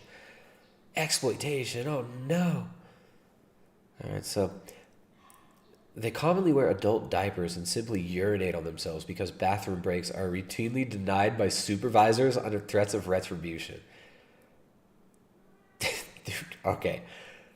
I have no idea if this is true, but this guy says, I'm quoting him, an in-depth report by Oxfam documents that for years, workers in U.S. poultry slaughter plants, including those operated by Tyson Foods, Sanderson Farms, Purdue, and Pilgrim's Pride, commonly wear adult diapers simply to urinate on themselves because bathroom breaks are routinely denied by supervisors under threat of retribution. Come on. Are you kidding me? The power of people against poverty. So it's this NGO, Oxfam. Who is Oxfam? I've heard this name several times, but I'm not too familiar with what they do. They're a movement of people fighting inequality to beat poverty. Because the mean, nasty slaughterhouse bosses, right? The big bosses at the slaughterhouses are holding guns to their heads and forcing them to wear adult diapers and shit all over themselves, piss themselves because they can't take bathroom breaks, because they have to keep abusing the chickens. Somebody's got to rape these chickens. Somebody's got to abuse these dang chickens. The industry has continued such cruel practices with relative impunity because workers are too dependent on their jobs to effectively resist unscrupulous managers. So there's not a single quote, or he doesn't even interview somebody who's had an experience like this. He just says it. And then he quotes this like weird, a positive future equality for all. Look at these. Oxfam believes in the power of people working together for a fairer world. It's like this crazy radical feminist NGO, probably funded by some of your favorite billionaire philanthropists who you can't even speak about. All right, so what a joke. What a joke. This article is not a single interview, not a single quote. Oh, look, all these black New Yorkers are dying from COVID. It's so racist that they have to work at slaughterhouses. That they get to have jobs is racist. All right, this is bad. This is terrible. So we've got prostitute Jonathan Safran Foer fighting for the oppressed workers. There he is right there. It's right there. We've got Dr. Klaper. Dr. Klaper, plant-based news. Let's see what Dr. Klaper's got to say about all this. Is there a silver lining for our food system? And so the meat's not essential. The Washington Post. All the vegans have been saying this too. Meat's not essential. Dr. Barnard, Dr. Klaper, Dr. Greger, it's not essential. There's no question that these viral pandemics, everything from SARS to MERS to swine flu, H1N1, and now these COVID viruses, they are jumping out of animal confinement operations, and now we have it in our own body. No question, because I just said it. It's going to be scarier. All right, give us Klaus. Where's Klaus? I want Klaus. I want that toxic Hi masculine. everyone, Yes! Klaus from Plant-Based News. So in this video, Toxically masculine Klaus.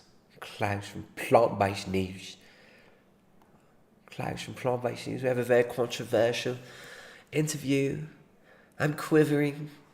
My voice quivers. I'm Klaus from Plant-Based News. I just want to talk to you about veganism one more time. For all you non-essentials. My quivering voice. Klaus. News. So in this video, I interview Dr. Michael Klaper, who's a US physician, and we speak about the COVID-19 pandemic. One of the first questions I asked him was about the statistic that 3 out of every 4 infectious diseases originate from animals. Oh, Klaus. Wait, how many? Out of every 4 questions I asked him was about the statistic that 3 out of every 4 infectious diseases originate from animals. 3 out of 4 infectious diseases originate in animals, you guys. Not from plants. 99% of people eat animals.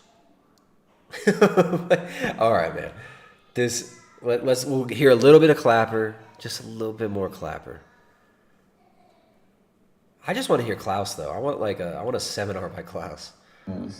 Oh, Klaus. Klaus. We could do the whole hour just on this. And what you've hit the most resonant chord in my being at this point, because the strange virus. Let's get a vaccine. Let's go and just focus on the virus. Where did it come from?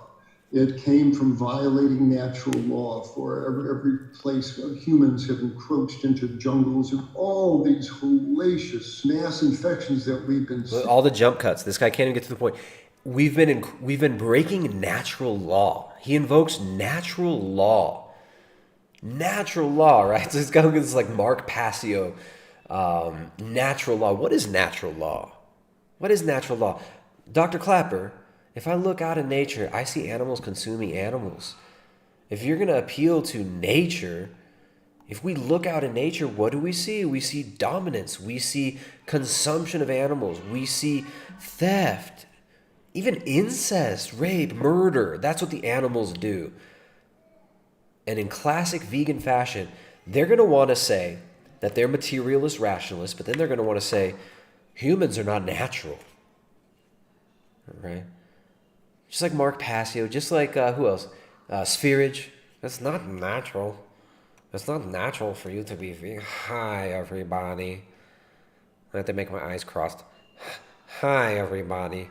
Today we're going to watch an unnatural vegan who thinks that it's natural to malnourish yourself, when really we are supposed to drink our subscribers' blood and consume menstrual blood from our wife. Hello, everybody. Hi.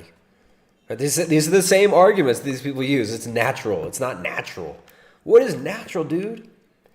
And those people try to reconcile their innate knowledge of the fall while denying the fall, while denying real anthropology and history and philosophy. Right? They can't justify this. People are loving the spherage. Well, today we were going to do a whole segment of spherage, but we'll do it the next one, right? We'll do spherage. We'll do Gattis. We'll do Gattis next. Maybe tomorrow. I might do another stream tomorrow. You guys want another stream tomorrow? If we get another, I can be bought for another stream tomorrow. Let's get another $100 in super chats today, and I'll come back tomorrow. We'll do some spherage, because we have a lot to talk about there. But let's let old man Klaper finish up. Let's hear what he's got to say. In my being at this point, because the strange virus. Let's get a vaccine. Let's go and just focus on the virus. Where did it come from?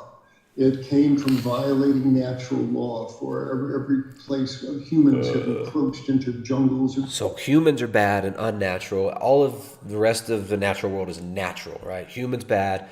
Same philosophy, right? This anti-natalist, anti-humanist philosophy always comes to the surface with these people.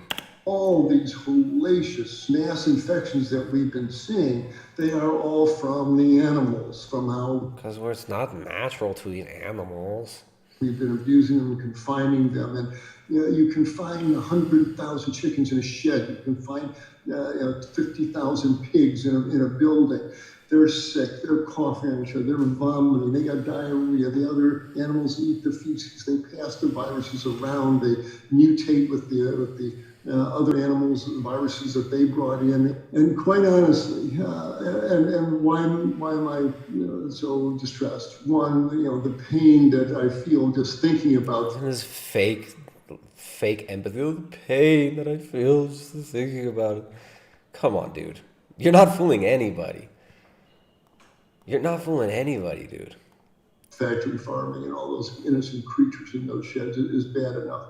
The animals have been abused in this way for so long that, without being overly poetic, when the animals are being slaughtered, they scream, and they're screaming, "Don't kill me! Don't do this!" And the scream falls on deaf ears. The humans just keep doing their thing and keep slaughtering them. The animals have been screaming and screaming. We haven't heard. Well, now, as I watched the news last night and watched how many of the slaughterhouses and the meat packing plants around the country, in Nebraska and in Iowa and in South Dakota, slaughterhouse after slaughterhouse after slaughterhouse is closing down because the workers there are passing the virus all around. Because they're being tested.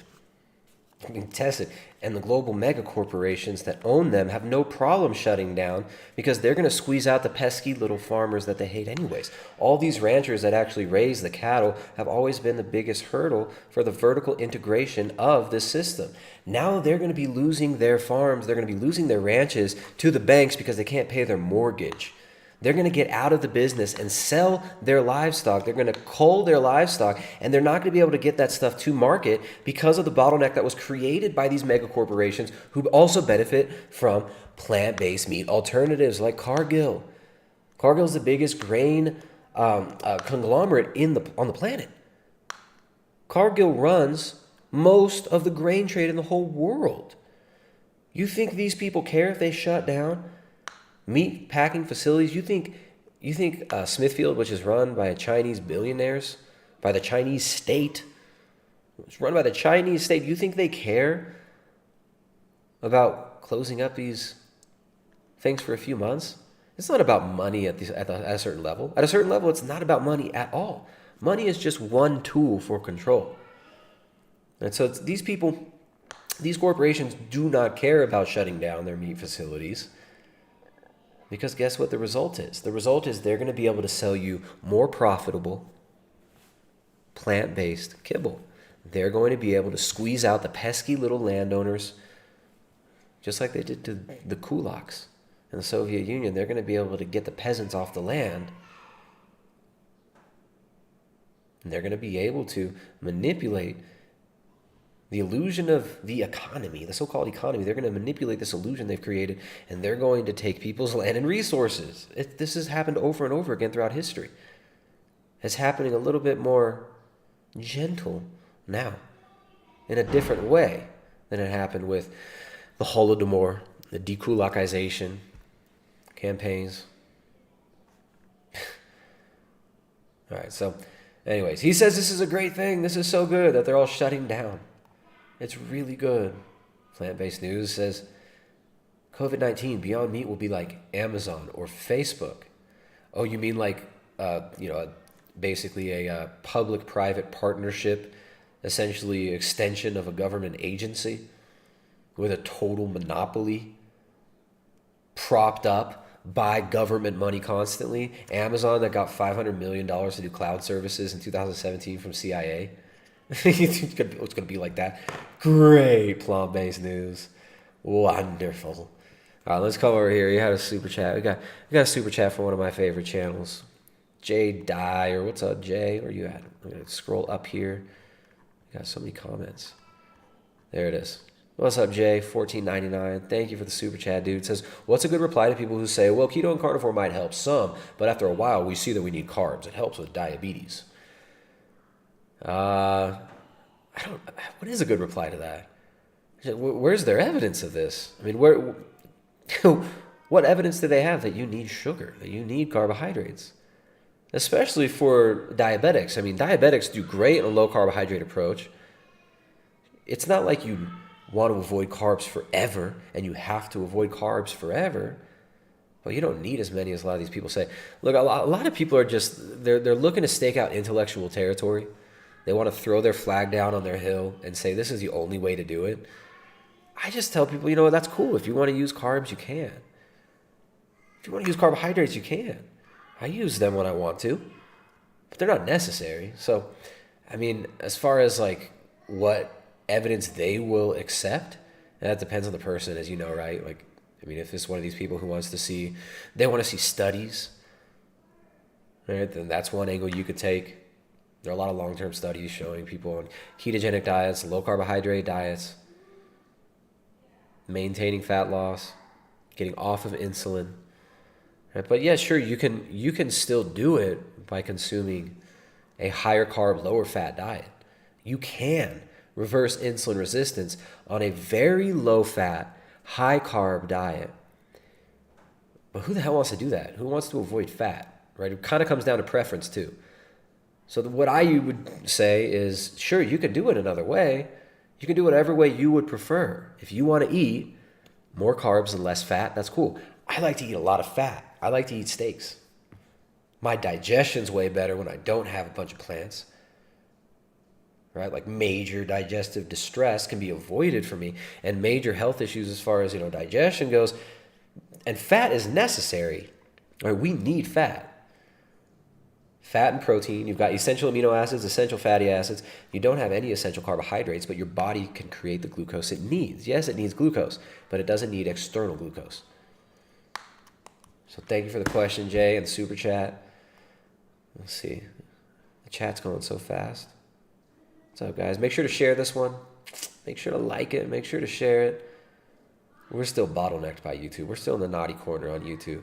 YouTube hasn't allowed my subscriber count to grow in 6 months. It might even be more than 6 months now. Since at least October of last year, my subscriber count has not inched higher at all. We usually lose like 300 subscribers a month and then gain back about the same amount. It's really weird. And then people tell me every day that they're being unsubscribed and that they've subscribed multiple times to the channel and have been unsubscribed. So thank you guys for the support. Thank you for sharing this. And thank you, Klaus. Beyond Meat up 10% pre-market as the company had earnings last night. They look to grab some share now that meat supply in this country is being threatened. Going against Beyond Meat, going against history. Hey everyone, this is Klaus.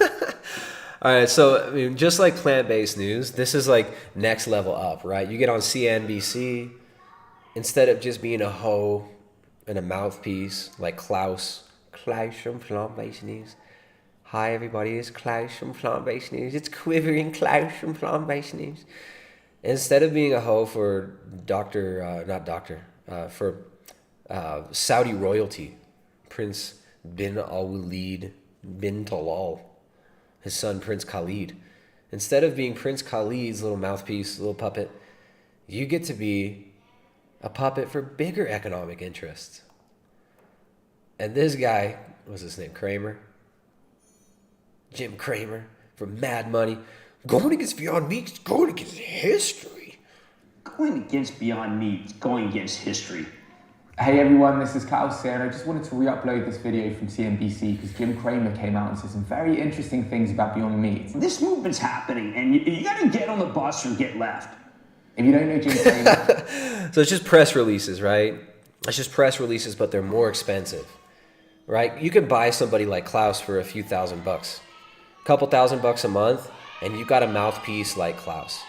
You've got an effeminate gap-toothed mouthpiece like Klaus for a few $1,000, like Prince Khalid bought, right? Because Prince Khalid is who owns this channel. But then you've got Jim Cramer, who you need a little bit more money for. Kramer, he's the host of Mad Money on CNBC, but let me know down below what you think of his comments. There's a guy named Dr. Willett. He's the foremost nutritionist and epidemiologist. Walter Willett, right? Walter Willett, super corrupt dude out of Harvard, always pushing this plant-based ideology. Harvard, notorious mouthpiece for big global interests, for big agriculture, and for big pharmaceutical interests. Walter Willett, another one of these quackademics. Epidemiologist up at Harvard. Everybody's foremost, in this era, but this guy actually was predicting a pandemic basically because of the food chain. And Beyond Meat is now an ethos. I played a tape about how McDonald's said it's a bit of a hobby. Ethan Brown did not go for that. I think the more important thing is the Starbucks relationship in China. I think they can make a deal with Starbucks. I mean, this is how powerful this concept is. Oh, it's so powerful. It's so powerful. They're selling it in China to the Chinese slaves. How lovely. How lovely. All right, so I think that's it for this, guys. Speaking of Starbucks, we've got everybody's favorite vegan activist here transitioning into the next segment. We're going to talk about Joey Carbstrong. Joey Carbstrong, who's formerly, this guy used to be like a violent gang member, and now he's a vegan who goes around and obsessively projects his feelings about violence on everybody else. Disclaimer. If you deem the following measures taken as too extreme or too aggressive and forceful, I want you to ask yourself a question. What's more extreme, aggressive and forceful? Forcibly breeding billions of animals for the sole purpose of forcing a knife into their neck and forcing them to die, or asking people to stop paying for it to happen? I also want you to ask yourself this. How quiet would you want us to be if you were the victim? This is the dairy farming in Australia, horrible torture and slaughter of animals. So again, this dude went to prison for stabbing somebody. I don't know if he stabbed somebody, but his mother said he was very stabby, and he was the scariest person she'd ever met. This is a quote from his mom. He went to prison for having an illegal firearm, was involved in suburban gang. He thought he was real hard, and but now he's reformed. He's out, and he goes around, and this is what he does, right? He's totally not projecting.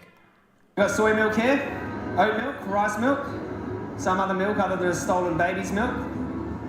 Is that where dairy comes from? Is that the dairy industry here in Australia?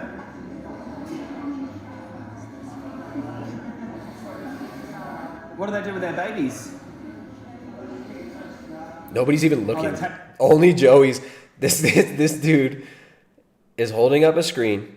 This is what they do with the anonymous voice for the voiceless. We got Joey with his vegan tattoo on his neck. He's the only one looking at the screen. Nobody else is even paying attention to this dude. They're just like, what do you want?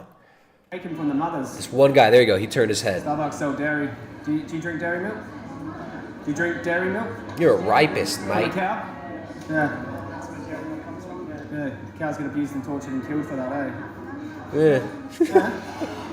It's a slaughterhouse where they slaughter dairy cows. What do you think? To heaven? Rainbow paradise? Yeah. I go to a hellhole slaughterhouse, get stabbed to death. Yeah. Who gives a shit? Yeah. Animal abusers drink dairy milk. Freaking this dude's in Starbucks bugging people while they're eating and calling them violent criminals. Right? This dude who was a legit violent criminal. Now he's reformed. And everyone else is a violent criminal because they drink milk, and milk is so mean. They eat animals because animals are so mean. Well, what about lions and tigers? Right? I mean, I guess they get a pass with some of these vegans. But you got other vegans who actually are consistent with it, and they want to stop all predation in all of nature, like Peter Singer.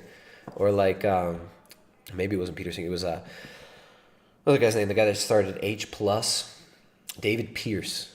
P-E-A-R-C, David Pierce. He wants to stop all predation in all animals. But yeah, Joey Carbstrong totally not projecting, right?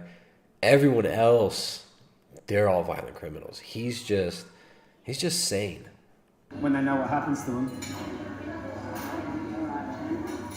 All right then, go away, dude. Get out of here. No one wants to hear your shit. Nobody cares. No one wants to hear it. Look, he just sits there staring at him too. If you want to be cruel to animals, keep drinking dairy. If you don't give a f***, then just an animal abuser. He's just an animal abuser and walks away. Getting that last word, Joey. That's alright, yeah, do you know what's going on here?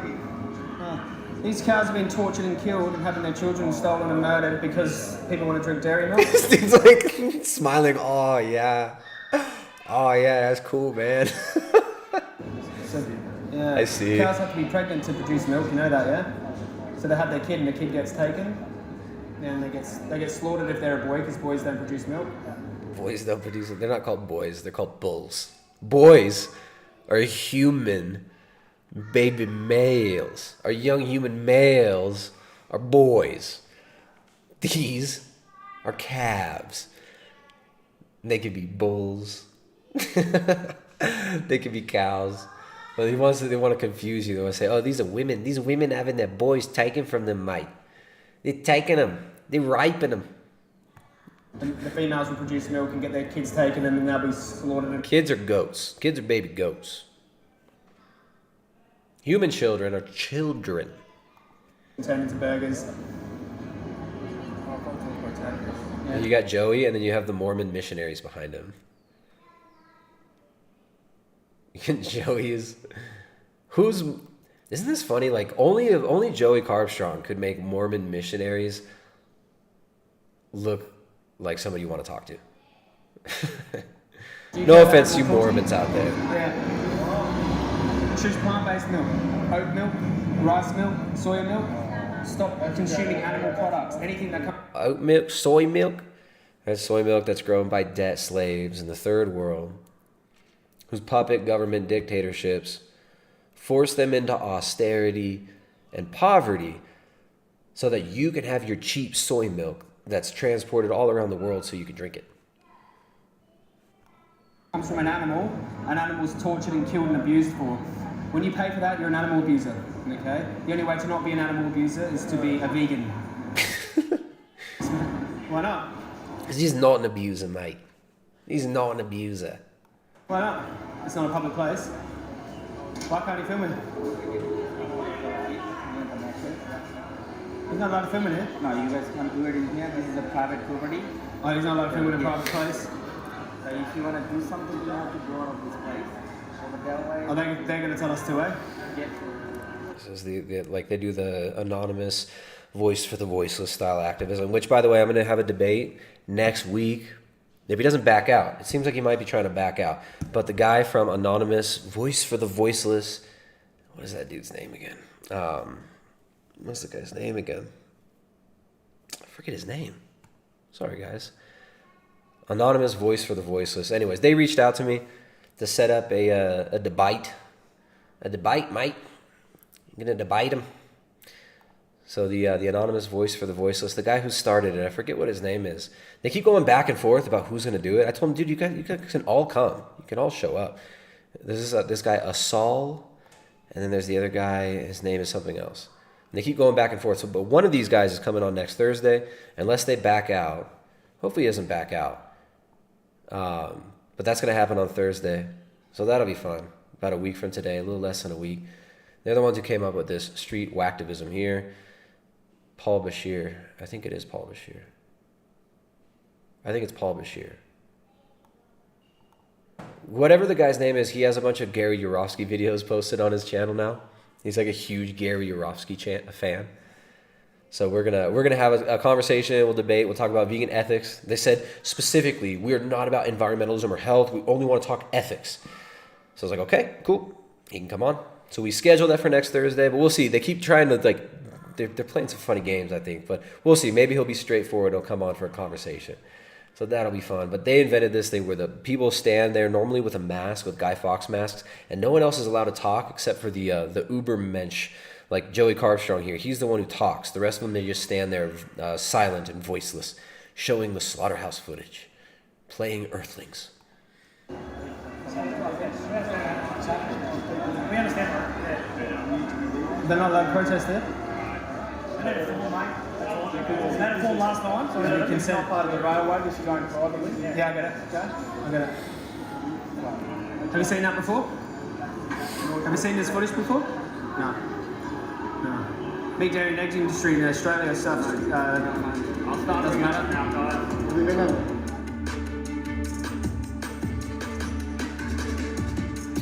Their heads are in their phone, which is why we have to put all this on social media to get all those people that don't look up. You know what I mean? To put it all on social media to get all those people who don't look up to send me their Patreon money so I don't ever have to work a job, mate. So I can just be a full-time activist. Joey Carbstrong. Everyone's head's in their phone. That's why I exist inside of their phone. When you've only got 15... I exist inside of their phone. I'm everywhere, nowhere at once, mate. I am the vegan transcender. I'm transcending it all, mate. Like Gary Yourofsky. So he, alright, here we go. I'll come back over here and see what the chat's doing. That's Joey Carbstrong, everybody.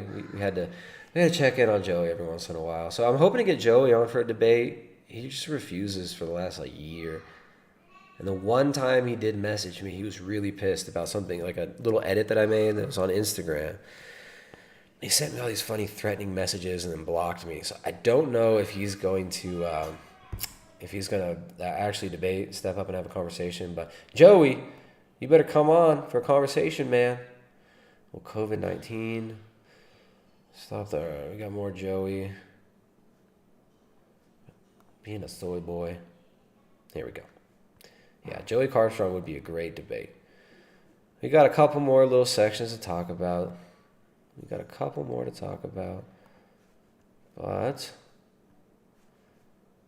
here we go. All right, let me come back over to the chat. We had a super chat here from Ali Rehani sending, what is that? Japanese something? Is it Japanese? What is that? I don't know what that currency is, but it's the equivalent of $1 US. Thanks, dude. Thanks for supporting. What is that? Is it a little squiggle?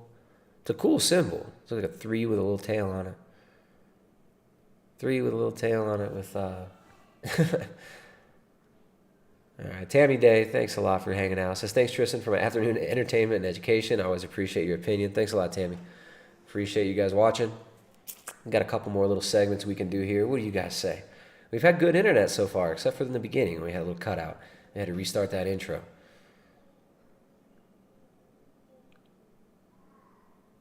There we go. Against Heresy Arcs has a really good comment. Says they have this Gnostic theology behind veganism as well. Exactly. If you look up the writings of St. John Damascus, he talks about the Nazarenes, a heretical group who believe that eating meat is blasphemous. Exactly. I got that book right. Yes. From On Heresies, from St. John of Damascus. There's several groups that he mentions that hold insane views on eating animals, that would forbid the eating of animals, that would actually forbid marriage, right? So they also were, for thousands of years, we've seen these groups, these religious sects, these cults, tie in not eating animals with spirituality and with antinatalism. And no, Nemesis 1122, the first Christians were not vegan. That is not true. There has never been a Christian vegan sect. Christianity is not vegan. Read St. John of Damascus, On Heresies. Veganism is explicitly called out as heresy. Anyways, so yeah, this book right here, you can learn more about that. All these vegans twist theology. And they try to give you this. They usually try to say that they're materialists and they try to deny God, but then they also have this weird twisted Gnostic view, and they want to say that man is separate from nature, even though they don't recognize or admit that there was a fall. It's super funny, right? They want to assume the fall, but then deny the fall. And just like the Seventh-day Adventists, who try to say, "Oh, we're going to go back to the Garden of Eden diet. We're going to get back to the Garden of Eden through diet," which is completely inverted. I mean, it's another one of these Gnostic religions. The SDA Church. We're going to purify the world by purifying our bodies by eating a certain way, and that's going to bring us back to the Garden of Eden. It's nonsense. It's absolute madness. All right, so let me come over here. Let's see what's going on in the chat. All right, guys. Like I said, we could do another stream this weekend, but you're gonna need to buy me into that. We need some more super chats, guys. Where are those super chats at, y'all? Thank you guys who have sent those super chats to support the stream. Thank you guys for liking and sharing. I want to see more thumbs up too. You got a bunch of people watching, not a bunch of people hitting the like button. That does help. It helps with the algorithm to a certain extent. Make sure you're subscribed. And if you thought you were subscribed, you may be surprised. You may be surprised. A lot of people have been telling me they've been unsubscribed several times. All right, so we got Herbie Hancock. I'm sorry, Humane Hancock here. Are people who refuse to isolate, are people who refuse to self-isolate committing murder? So this guy, this new fake intellectual, wants to be a professional vegan activist, wants to get on that Joey Carbstrong train and never have to work in his life. and just get paid to be on permanent freaking vacation like these vegan activists, these professional full-time activists like Carbstrong, Aspie, and Earthling Ed. Let's hear what he's got to say. American philosopher John Rawls devised a thought experiment called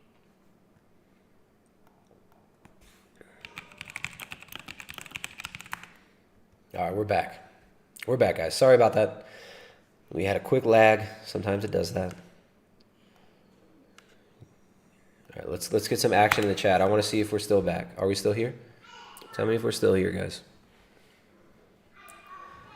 All right. Am I still here? Yeah, we're good. All right, we're back. Sorry about that. Sometimes we get internet connection issues. Sometimes, for whatever reason, OBS just can't connect to the server. I don't know why that is, but we're back. Here we go. Devised a thought experiment called the veil of ignorance. He suggested that when trying to determine a moral course of action on an issue that affects multiple people, we should make that decision from a veil of ignorance in regarding which person we will be. For instance... Well, Humane, Hancock, and most of these vegan activists have been really good at verifying this experiment because they are totally acting from a veil of complete ignorance. So I think you're doing well. You're vindicating this veil of ignorance with every video you put out, and with your lovely shirt and your weird little cartoonishly effeminate face. When designing a social policy that affects two different classes of people, one can imagine that once this policy has been designed, one will be placed somewhere in this society with an equal chance of ending up in either of the two classes. The idea is that placing oneself in a veil of ignorance when designing societies or social policies for that matter should result in a more fair and just society where everyone's interests are considered equally. How do you determine what's fair and just? If there's a veil of ignorance, if you're trying to pretend like there's not even an observer, how do you determine what's just? How do you determine what's right and wrong? This guy can't even justify right and wrong. Another guy that I'd love to have on, Humane, Mr. Humane Hancock, with your Soy Boy t-shirt. You must come on the stream sometime. I got to be able to have a conversation with this guy. So you guys go tell Humane Hancock to reach out to me. Let's get him on the stream sometime. I would love to talk to this dude. I have no idea where he's going with this. This guy thinks he's like somehow taking back the word soy boy and making it cool. This guy's just really funny. I gotta have him on. This is because the decision maker who's designing this world before he enters it would not want to make decisions to benefit one individual or group at the expense of another. Again, how do you determine what is a benefit? Right? That assumes a value judgment. That assumes right and wrong. That assumes morality. How do you know what's right and wrong, dude? In your vegan perspective, do you even believe in objective right and wrong? Is truth objective? You gotta come on, let's have a talk, man. I want to hear about this. Instead, they have a strong incentive to come up with a societal structure that minimizes their own risk of becoming miserable once placed in this society. Be it due to economic inequities, belonging to a particular group, having particular physiological features, or being born in a specific place. I'm going to return to the veil of ignorance later in the video. In December 2019, the Chinese authorities notified the world that a virus was spreading through their communities. The virus spread to other countries, with cases doubling within days. This virus was the severe... I wonder how many times he shot that little section of him trying to do it in this news anchor sternness. I'm being stern right now and serious. The virus spread relentlessly. This virus was the severe... my life. Oh, he's so humble. Look, he put in the mistakes, you guys. He edited in the mistakes so you know he's not the super ubermensch vegan that you might have thought he was. I know you guys probably thought he was this infallible, super intelligent, always knows what to say, toxically masculine guy, taking back the word sober. I know you guys thought he was just infallible, but he's showing you right here that he makes mistakes too. So humble. Fuck my life. This virus is I agree. The severe acute respiratory syndrome coronavirus 2. Holy shit, that was a mouthful. This disease causes COVID-19, otherwise known as coronavirus. Its main way of spreading seems to be droplet infection. when someone coughs, or if you touch someone who's ill and then touch your face. The majority of people infected with this virus will only experience mild symptoms, fever or dry cough, but a considerable number of cases become severe or critical. I'm recording this video on the 27th of March, and as of now, we have around 538,000 confirmed cases. I'm going to jump forward. This is just insufferably boring. Places of worship and gatherings of more than 2 people have been banned. It's extremely important that these measures are enforced and that we practice social distancing, because potentially every one person can set in motion a chain of events that results in thousands of people being infected. Despite this, it seems that many people in the UK aren't taking this seriously. It's so important that we take this seriously. I can afford to wear a new soy boy shirt in every single video, and all of you plebs must stay home and not work as well. You all must be responsibly afraid because the experts have spoken. Look at this wincing little maggot. Look at this wincing little effeminate, useful idiot telling all of you, you got to stay home. You got to stay inside, right? These people are the problem. These are the useful idiots. These people are the problem. And you in your neighborhoods, remember who these people are. Remember who the people were who were snitching. The people who were cheering on this madness. The people who accepted it with open arms. The people who lambasted those of us who said, wait a minute, why do we have to give up all our rights? Because you're a little afraid. You're a little scared. Because you're a little worried. Because you're a cowardly dupe. Why do we have to give up our lives? With photos emerging of packed tube stations and crowded parks, if you've been infected, it takes on average 5 days for symptoms to develop, and the range of the incubation period is 2 to 14 days. We can look at data from the Diamond Princess, which isn't a video game character. The Diamond Princess, which isn't my Chatterbait handle, or Fwank Tufano, aka Broke, Dark and Handsome's former Chatterbait handle. It was a cruise ship. Is in fact a cruise ship which had a terrible outbreak. A very high percentage of the people on the ship were tested, regardless of whether or not they had symptoms. Now, depending on how you measure it, between 45 and 55% of the people who tested positive were asymptomatic. Another study in China found that asymptomatic people were the source of with hospitals becoming overrun with cases. Talking point. Let's jump forward. Let's see. I want to get to the part where he answers the question, is it murder if you don't self-isolate? If you don't stay home and quiver like Klaus's voice from Plant-Based Niche? If you don't do that, then you're a murderer. Let's get to that. On something if you don't go outside. Perhaps as a social event you really want to go ahead, or you're just bored of social distancing. This is essentially the same argument that non-vegans use when trying to justify killing animals. If we don't think that we can justify killing non-humans on the basis of pleasure, then surely we can't justify killing humans on the basis of pleasure. So if you don't social distance, you're a murderer because vegans assume that it's the same to kill humans as it is to kill animals, but also these vegans say that we should euthanize animals. All right, they promote euthanasia. PETA promotes euthanasia. This guy's pro-infanticide, I'm sure. Do you even have to ask? I mean, come on, what next? Perhaps you also think that because lions don't self-isolate, humans shouldn't either. I think we all know that the behavior of lions isn't an excuse for humans killing animals. Why? How do we justify right or wrong? How do we justify what we should and shouldn't do? How do we know what is right, what is wrong, what is true, what is moral? This is what we need to hear from one of these vegans. We need a valid argument. You need to be able to ground this in your worldview. Well, get to the point, boy. Or humans. You may also think that Hitler self-isolated and he was a vegetarian. And while it's true that Hitler did self-isolate before his death, what Hitler did and didn't do is irrelevant to what we should do. But what you say we should do is relevant. Why? Why is what you say and what you believe relevant to what we should do? Just because you said so? Fair though. If God wanted us to self-isolate, why would he give us legs?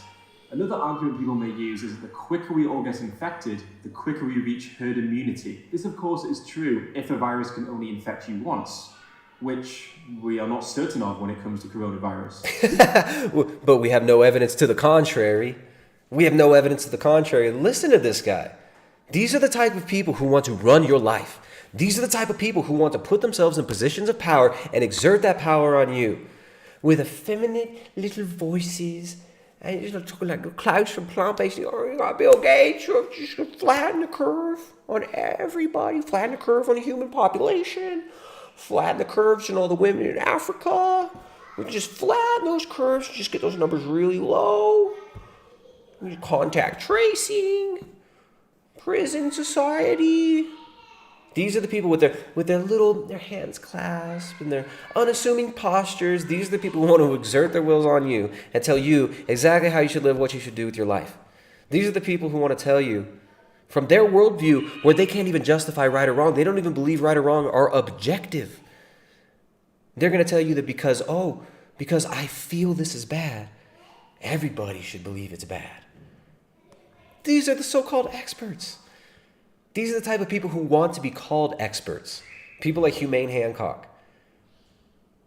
These are the arrogant, proud people who are so puffed up with their own pride, who are so high on their own supply, that they don't even realize how self-contradictory their worldview is, and they won't even examine their own presuppositions, and when faced with that, they shuck it off. Reaching herd immunity was the original UK strategy, which was internationally criticised by health experts and scientists. Oh, health experts, again, the appeal to authority. Health experts say, has since been scrapped. This is because without introducing measures to reduce the spread of the virus, our healthcare systems would become overwhelmed, leading to many, many deaths. That we can adapt now. How are our actions inevitably linked to the hospitalization and death of our most vulnerable? While staying at home can be frustrating, boring, socially isolating, it's clear that the suffering caused by the death of vulnerable people is far greater. As someone who disvalues suffering a lot, to me it seems obvious that attempt... Define suffering, please. And why is suffering bad in your worldview? Is suffering wrong? Is suffering bad? Is right and wrong real? Is morality objective? I'd love to know these things. So we're going to get Herbie Hancock on here. This will be fun. What does that sound? And the kids are playing against the wall or something? Okay. The restriction on this right is justified because it protects the overall well-being of the group. I want to end this video by returning to the veil. It's justified. Restrictions are justified because they protect the overall well-being of the group. How do you define well-being, dude? How do you define well-being? What is well-being? And is this an objectively real thing in your worldview? Well-being. They always come back to this well-being. You disvalue suffering a lot. To me, it seems obvious that a temporary restriction on this right is justified because it protects the overall well-being of the group. I want to end this video by returning to the veil of ignorance thought experiment that we discussed at the start of the video. Yeah, no, this whole thing has been a veil of ignorance thought experiment. This whole thing is a veil of ignorance thought experiment. Nuts. All right, so the sun's starting to come out outside for me. Sun's starting to come outside. Tofu86 says, I want to go outside on a sunny day, but I want to watch the stream. Just go outside. The stream will be here when you get back. The stream will still be here. All right. Now, let me come over here. We got some super chats. We got one super chat from an unreadable name. He just sends a smiley face. He or she sends a smiley face with 50 Australians. Thank you so much. Thanks for that awesome super chat. All right, you guys. We got more. I mean, I guess I get too many topics, and sometimes I'm not able to hit on all the topics that we want to talk about. So we talked about Humane Hancock over here. Humane Hancock with his soy boy shirt. His hilarious name. Look at his hair. Look at he dyes like the front of it, like a different color. It's really cute. This has been tanning under the moonlight too. It's got that moonlight tan. Jeep Dog says, does he have a tramp stamp? It's got some really cool edgy tattoos. What are those tattoos? We can talk to Humane Hancock about all this. Sniveling, quivering, Humane Hancock saying you're a murderer if you don't go inside, live inside, because the experts say. Because the experts said so. The experts say. The experts, guys. The experts. This is the theme of the year, right? The experts say. The science is settled. Look, we know lockdown works because we have these fake models that said everybody would be dead if we didn't do these. So obviously they must work. Yeah, very, very unscientific methodology going about promoting this stuff. Ah, man. All right, what's going on in the chat, guys? I guess sometimes some of your comments are funnier than anything we're even watching over here. What else is going on in the world? All you contact tracers, all you snitches getting riches over there. Guys, make sure to like it. Make sure to share it. You guys want more? We had one more section we were going to talk about, and it was just one brief clip. And then we had this. I had a spherage clip that we could do on another. We'll do that on another stream. We've got Playboy and their social distancing guidelines. Carnival's outside. See, I can't do this from outside. Freaking Carnival. Dude, you guys got rain. Like, I keep seeing you getting rained on, and we're the only spot that's not getting rain. It's super annoying. You guys want more? You guys want more? His bangs are better than Klaus's bangs for sure. Yeah, his bangs are banging. He's got banging bangs. Look at the swoop on his bangs, too. I wonder... How does his hair change? I wonder how many times he... Let's see if his hair changes throughout the... Oh, the bangs are there the whole time, I think. Yeah. Those bangs are staying in place. Those bangs aren't moving. All right, guys. So if you hug somebody, you're a murderer, according to Humane Hancock, because, and here's his justification, because veganism. Huh? Get it, guys? Because veganism. Oh, you bigots. Oh, you bigots. I mean, the vegans are kind of low-hanging fruit, aren't they? So we talked about a lot today. We talked about mental illness. We talked about the children. We talked about protecting the children. Now, we'll do one more section. Today, let's do, speaking of low-hanging fruits. Speaking of low-hanging fruits and speaking of children, we've got teen YouTube star Fwank Tufano.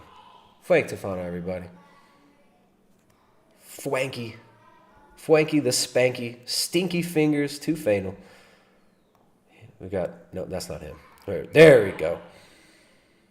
the lips of doom. Fwanky. So guys, Fwanky's super woke these days. I don't know if you guys know. I don't know if you know. But Fwanky boy here has gotten woke. And he's the only woke person. The only one. The only fucking one, you guys. He woke. Let's hear a little bit. Let's hear what Frank has to say. This popped up into my... you know, it's funny. You guys may have seen he pays to have advertisements before my streams. This is really funny. I don't know how to adjust the settings to where people cannot advertise before it. Like if you can say, I don't want this person advertising before my videos, but he pays to advertise before my videos. But he's just so oppressed. He's so oppressed just because he's so woke. Because he just wants to help everybody. Right? Just wants to help everybody by becoming the most famous. So let's see what's up with Fwanky here. That would be a good idea. That would draw more support for me on Patreon, but kind of like, listen, if people want to support me on Patreon for like questions and stuff, that's fine. I'm never going to be the type of person that's going to be like, oh, if you want to watch my live stream videos, you have to subscribe to my Patreon. That's kind of like, you know, if you're doing work for something else and then you're charging people for it separately, I don't think that's not like, what's the word, integrity. I don't like doing a video and making people pay to see the information. I don't really like doing that stuff. That's what other people do. You don't work harder than everyone else, Frank? I absolutely do. Listen. He works harder than everybody. Nobody works as hard as Frank. But I don't make things up and exaggerate about working harder than other people. Doesn't. I've made a YouTube video every fucking day for 3 years. I have 3 businesses. I don't fucking sleep. 3 businesses, and he doesn't sleep. He doesn't sleep. In between Chatterbait, in between selling that ass, in between getting money for the pee-pee and the poo-poo, in between saving the world, he has no time to sleep. He has no time to sleep. And remember, when Frank first came on my channel, before he started shitting on me for the last year and a half, when he first came on my channel, what did we talk about for like half the thing? We talked about Frank's insomnia, right? But it's just because he works so hard. And he works so hard, if you don't remember correctly, you guys, he works so hard for you. He suffers for us. Frank suffers for us. I respond and read every YouTube comment. Responds and reads every one. Every one of them. Seen one fucking person that does that, let alone all the other stuff I do in my life. Nobody does that. Not one effing person. There we go. We got a lot of F-bombs from Frank. I don't think I dropped any F-bombs, but this will probably throw it on that demonetized list now. Thanks, Listen, Frank. if you think someone works harder than me, fucking point it out. How about like Dr. Berg, the guy that you ripped off your blue shirt style from, and what you used to do with the whiteboard, and then you try to say that Dr. Berg was plagiarizing you when you took his whole aesthetic and tried to mime it. No, you work so hard. We get it. You work super hard. It's so hard. It's not a bragging thing. It's about my commitment to improving people's health. And it goes to show that these other people are just paid shills and want a paycheck. I was killing myself for like a year and a half without making it. You guys. You see how hard he works? For you. For you. Everyone else is a shill. They're all shills. Businesses, I don't fucking sleep. I respond and read every YouTube comment. I haven't seen one fucking person that does that, let alone all the other stuff I do in my life. Listen, if you think someone works harder than me, fucking point it out. Nobody works harder than him. Nobody sacrifices. Nobody suffers as much as him for you, just so he can help you by making himself famous and rich. It's not a bragging thing. It's about my commitment to improving people's health. Yeah. And it goes to show that these other people are just paid shills and want a paycheck. Oh yeah. I was killing myself for like a year and a half without making any money on YouTube. And all of these other special interest shills and people that come in with funding and sponsor. And what do you think this is? People come in to YouTube and they're already sponsored by ButcherBox and bullshit. Okay, so he knows he's lying there. He knows that he's lying there. So there's another one of these ways that he's constantly gaslighting and lying to the audience. Zero respect for the audience because nobody's sponsored by ButcherBox. ButcherBox didn't sponsor people. People do affiliate links for ButcherBox, and they sell ButcherBox's product, and when they get sales using their affiliate link, they get money from ButcherBox. Nobody's sponsored by ButcherBox. So there's one lie, blatant lie. And I don't even stop for half of these, right? You can go 3 minutes on any Fwank Tufano video and find so many lies. They're already sponsored by ButcherBox and these big farms. Nobody's sponsored by any of these farms. They do affiliate sales for them, Frank. Affiliate sales. Right? So your business model is to shit all over all these other legitimate companies, the ones that you copied for your business model, right? You're trying to create exactly what they've made, but you want to do it by shitting on them, by telling them that they're terrible, by telling everybody else lies, by slandering these other companies. That's your method. That's your method. But their method was to just do affiliate sales. They're not sponsoring people. And like, we used to do affiliate for ButcherBox. We don't anymore. But we used to. A bunch of fucking Mason shills. They're all Mason shills. Again, Frank, who said that, he tried to claim that me and Bobby they're Freemasons, right? They're Freemasons. They're Masons. They're Mason shills. There you go. What else? They're a bunch of losers that have everything handed to them. There you go. Totally not projecting, right? Totally not projecting. This dude who lives at his parents' house, always throwing his family under the bus, blaming all of his problems on his family and all these other people, while he lives for free at his family's house, was never able to hold a job. And is always telling everybody how his mom and dad are so terrible, and his sister just won't let him control everything. But it's because of all the Masons, all the Freemasons. All the Freemasons are trying to put streetlight gang stalking weapons in his neighborhood. Right? But everyone else had everything handed to them. Never had to pay his rent. Probably doesn't even do his own makeup. But everyone else has it handed to them. And they're not intelligent or creative enough to do things on their own. Projecting much. Y'all see any projection? Y'all see some projections in there? All right, we're not gonna watch that one anymore. I had a couple other, there it was. This video. So everyone's a Mason, right? He's super woke now, remember. Frank's woke. Go woke, go broke. Someone says, why are we watching Eddie Munster? You show some respect. That's the hardest working man in the world right there. Hardest working man in the world. Let's hear his review of Out of Shadows. Awakened. Too many people know they are being controlled and manipulated by the government. That our world as we see it might as well be an illusion because they control everything.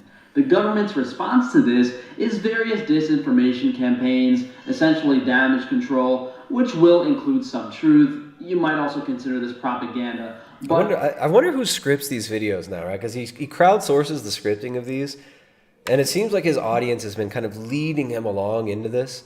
So now he's the woke truther, where he basically just takes things that other people say and repeats them without doing any legitimate research himself. Just making himself look foolish very often with the disinformation that he spreads. And it's funny, I wonder who's actually scripting these now. the point of these disinfo documentaries and massive amounts of social media posts is to distract you. It's controlled opposition.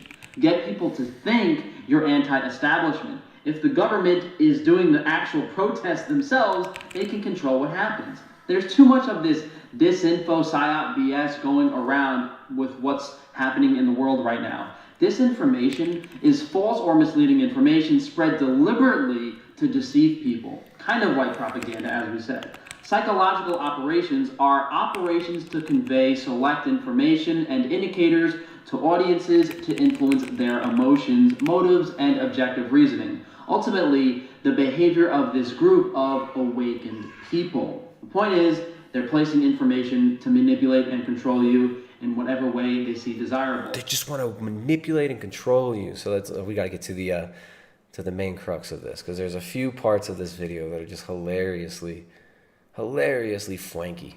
Content. Boys, It's ridiculous. You more than back together. I do. And you need. You guys should have hired me. This story can come up with something better. You guys should have hired me. This story is, oh my god. Imaginary stuntman, imaginary therapist who suddenly reveals that she puts together little kids that were abused by elite people. Is that just something you tell your client? Really? Really? This is such low IQ garbage. As if anyone working for these people wouldn't have committed suicide with 2 gunshots to the back of the head as soon as they said something. These people literally swear a blood oath not to tell the truth. They die if they tell the truth. A blood oath. A blood oath. Like, so he throws out this stuff that to most people, right, gonna sound pretty ridiculous. Right? Anybody who hasn't done a lot of research on this stuff, the average normie, it's like, what are you even talking about, dude? It's like, if you're gonna talk about some of this stuff, you should document it, bro. You're gonna want to like give some sources, give some reasons why people should believe what you're saying, instead of just saying, oh, everyone's a Freemason, everyone's a shill, everyone's out to get Frank. Everyone's paid controlled opposition, right? Where's the actual information here? Where's the actual info? All right, the part that I thought was funny is his critique on religion, right? So he denies God again in this video. Happened to be reading about occult stuff. It just came up in your Google browser. I found God because I realized that the Luciferian and the other side, the occult world, was real, and that I had been fooled for all these years, and I then got really scared. Listen, buddy, stick to stunt work because you're a horrible actor. In regards to relative intelligence, this doesn't make any sense. He's a high-level Hollywood stuntman, a very articulate and intelligent person, and he becomes... Articulate? Articulate? How do you spell that? Like droplet? All right, so here's his critique, right? Oh, you're so smart. You got all this money and fame. He's a high-level Hollywood stuntman, a very articulate and intelligent person, and he becomes someone who finds religion. This is so poorly done. It's like you could almost tell this guy doesn't even want to say what he's saying. It's like he's not even trying. So at first I got off of Look at the top searches, like when you go Fwank Tufano, makeup, vegan gains. That's funny. And then Sean Baker and hench herbivore. Why hench herbivore? Media. All right, so he's basically saying like, oh, this is ridiculous. There's no way somebody's gonna believe in God after getting fame and being in Hollywood, right? Isn't this? It's kind of like another one of these projections, isn't it? Doesn't it kind of seem like one of these Fwanky projection moments, where it's like he's always actually telling you what he really thinks, because all he wants is to be Hollywood famous. All he wants is to have all the attention. All he wants is to feel like he's the savior of the world, right? You shall have no gods before Fwanky. Which is the classic internet narcissist, the classic cult leader mentality. But how could these people find God when they already had everything that Frank already thinks is God, like money and fame and attention? Isn't that funny? And I made an anonymous account. I started reading blogs, looking at articles, I started reading books, I started watching videos online. Themselves. Then to continue to build your trust and be like, oh yeah, this is a big, super high quality food. A CIA whistleblower, yet he was on Fox News? Give me a break. This is getting better and better. This is so funny. Oh my God. This guy is clearly working for the CIA. He's clearly working with the CIA. Okay, so anyways. We'll keep going. One more moment here with Fwanky. If you got tricked by this documentary, you need a lobotomy. So then they went on to explain that the CIA is influencing and manipulating the media, but they're basically preaching to the choir if they have their intended audience. And this is 20 minutes into the film. All they've said is that the CIA is involved in Hollywood. They've never actually said what they're doing, what the goal of that media and propaganda is. And with the quality of this exposure documentary, the transitions and the footage, I would bet Hollywood made this documentary themselves. Then to continue to build your trust and be like, oh yeah, this is a big, super high quality film and we're admitting this stuff is true, they bring up conspiracy theories. Mockingbird, Paperclip, MK Ultra, as if it's new information. Oh yeah, these things that you guys thought were true for 40 years, oh yeah, we're coming forward and saying, yeah, you were right, they're true. And when you turn on that... All right, anyways, there was another clip in here. I watched segments of this. Where's the part where he talks? I don't know. I get instantly bored when I start listening to this guy. But it's always funny to check in and you just see how much projection there is, right? So at one point he starts talking about, there's no way this is real because it has more views than me. Because I'm Frank and I'm so oppressed and YouTube is hiding me. I'm oppressed. I'm so oppressed and I'm so woke. Right? Because what does he really want? He wants the attention. Frankie wants the attention. So the consistent message in this documentary is that these companies are controlling the planet, but that is absolutely not true. You know, he is diverting the people's attention to a false evil. Yes, these companies in some capacity do control us, but it's who's behind those companies that's actually controlling us. Michael Aquino was a high-level officer in the National Security Agency. He was an... Right, what I meant to find was a part where he talks about, oh, it's so ridiculous that this guy says he found God. Right, we already found that part, but there was another one in there somewhere. But control you in whatever way they see desirable. And they might even tell you some of the truth, but it will never compel you to do anything because they won't give you the whole picture. The documentary Out of Shadows is the most obvious CIA disinformation. It's all CIA disinformation, guys. So we got the classic, I don't know, the truth community. It's always fascinating to me. The truthers. All these shills, all the shills. But he's just oppressed, and he works harder than everybody. So anyways, we always got to check in on Frank every once in a while. All right, so we had the Humane Hancock Soy Boy. We got the last segment here. We got, am I back? I think it froze for a second. All right, here we go. Last segment, we got Earthling Ed. First, we got his buddy, Humane Hancock. Now we got Earthling Ed. He's gonna also take back being a soy boy. Humane Hancock taking back the soy boy. Earthling Ed taking back the soy boy. There's really important roots to this, isn't there? So, like, if you go, go back to again, there were nomadic beings. The men are the primary hunters in these nomadic times. And so obviously there's a connotation that's where it comes from. Like, you eat meat to be manly, but actually, if we think about it, the act of killing the animal wasn't the masculine trait back then. It was the act of providing for your homes, right? Was the masculine trait back in the day. Gender roles change, right? But this is back in the day, right? It's changed. Now being masculine is, pretending to be an effeminate and unassuming male, but manipulating people emotionally like a woman would. This is the new masculine. The masculine act was to provide and to look after and to defend.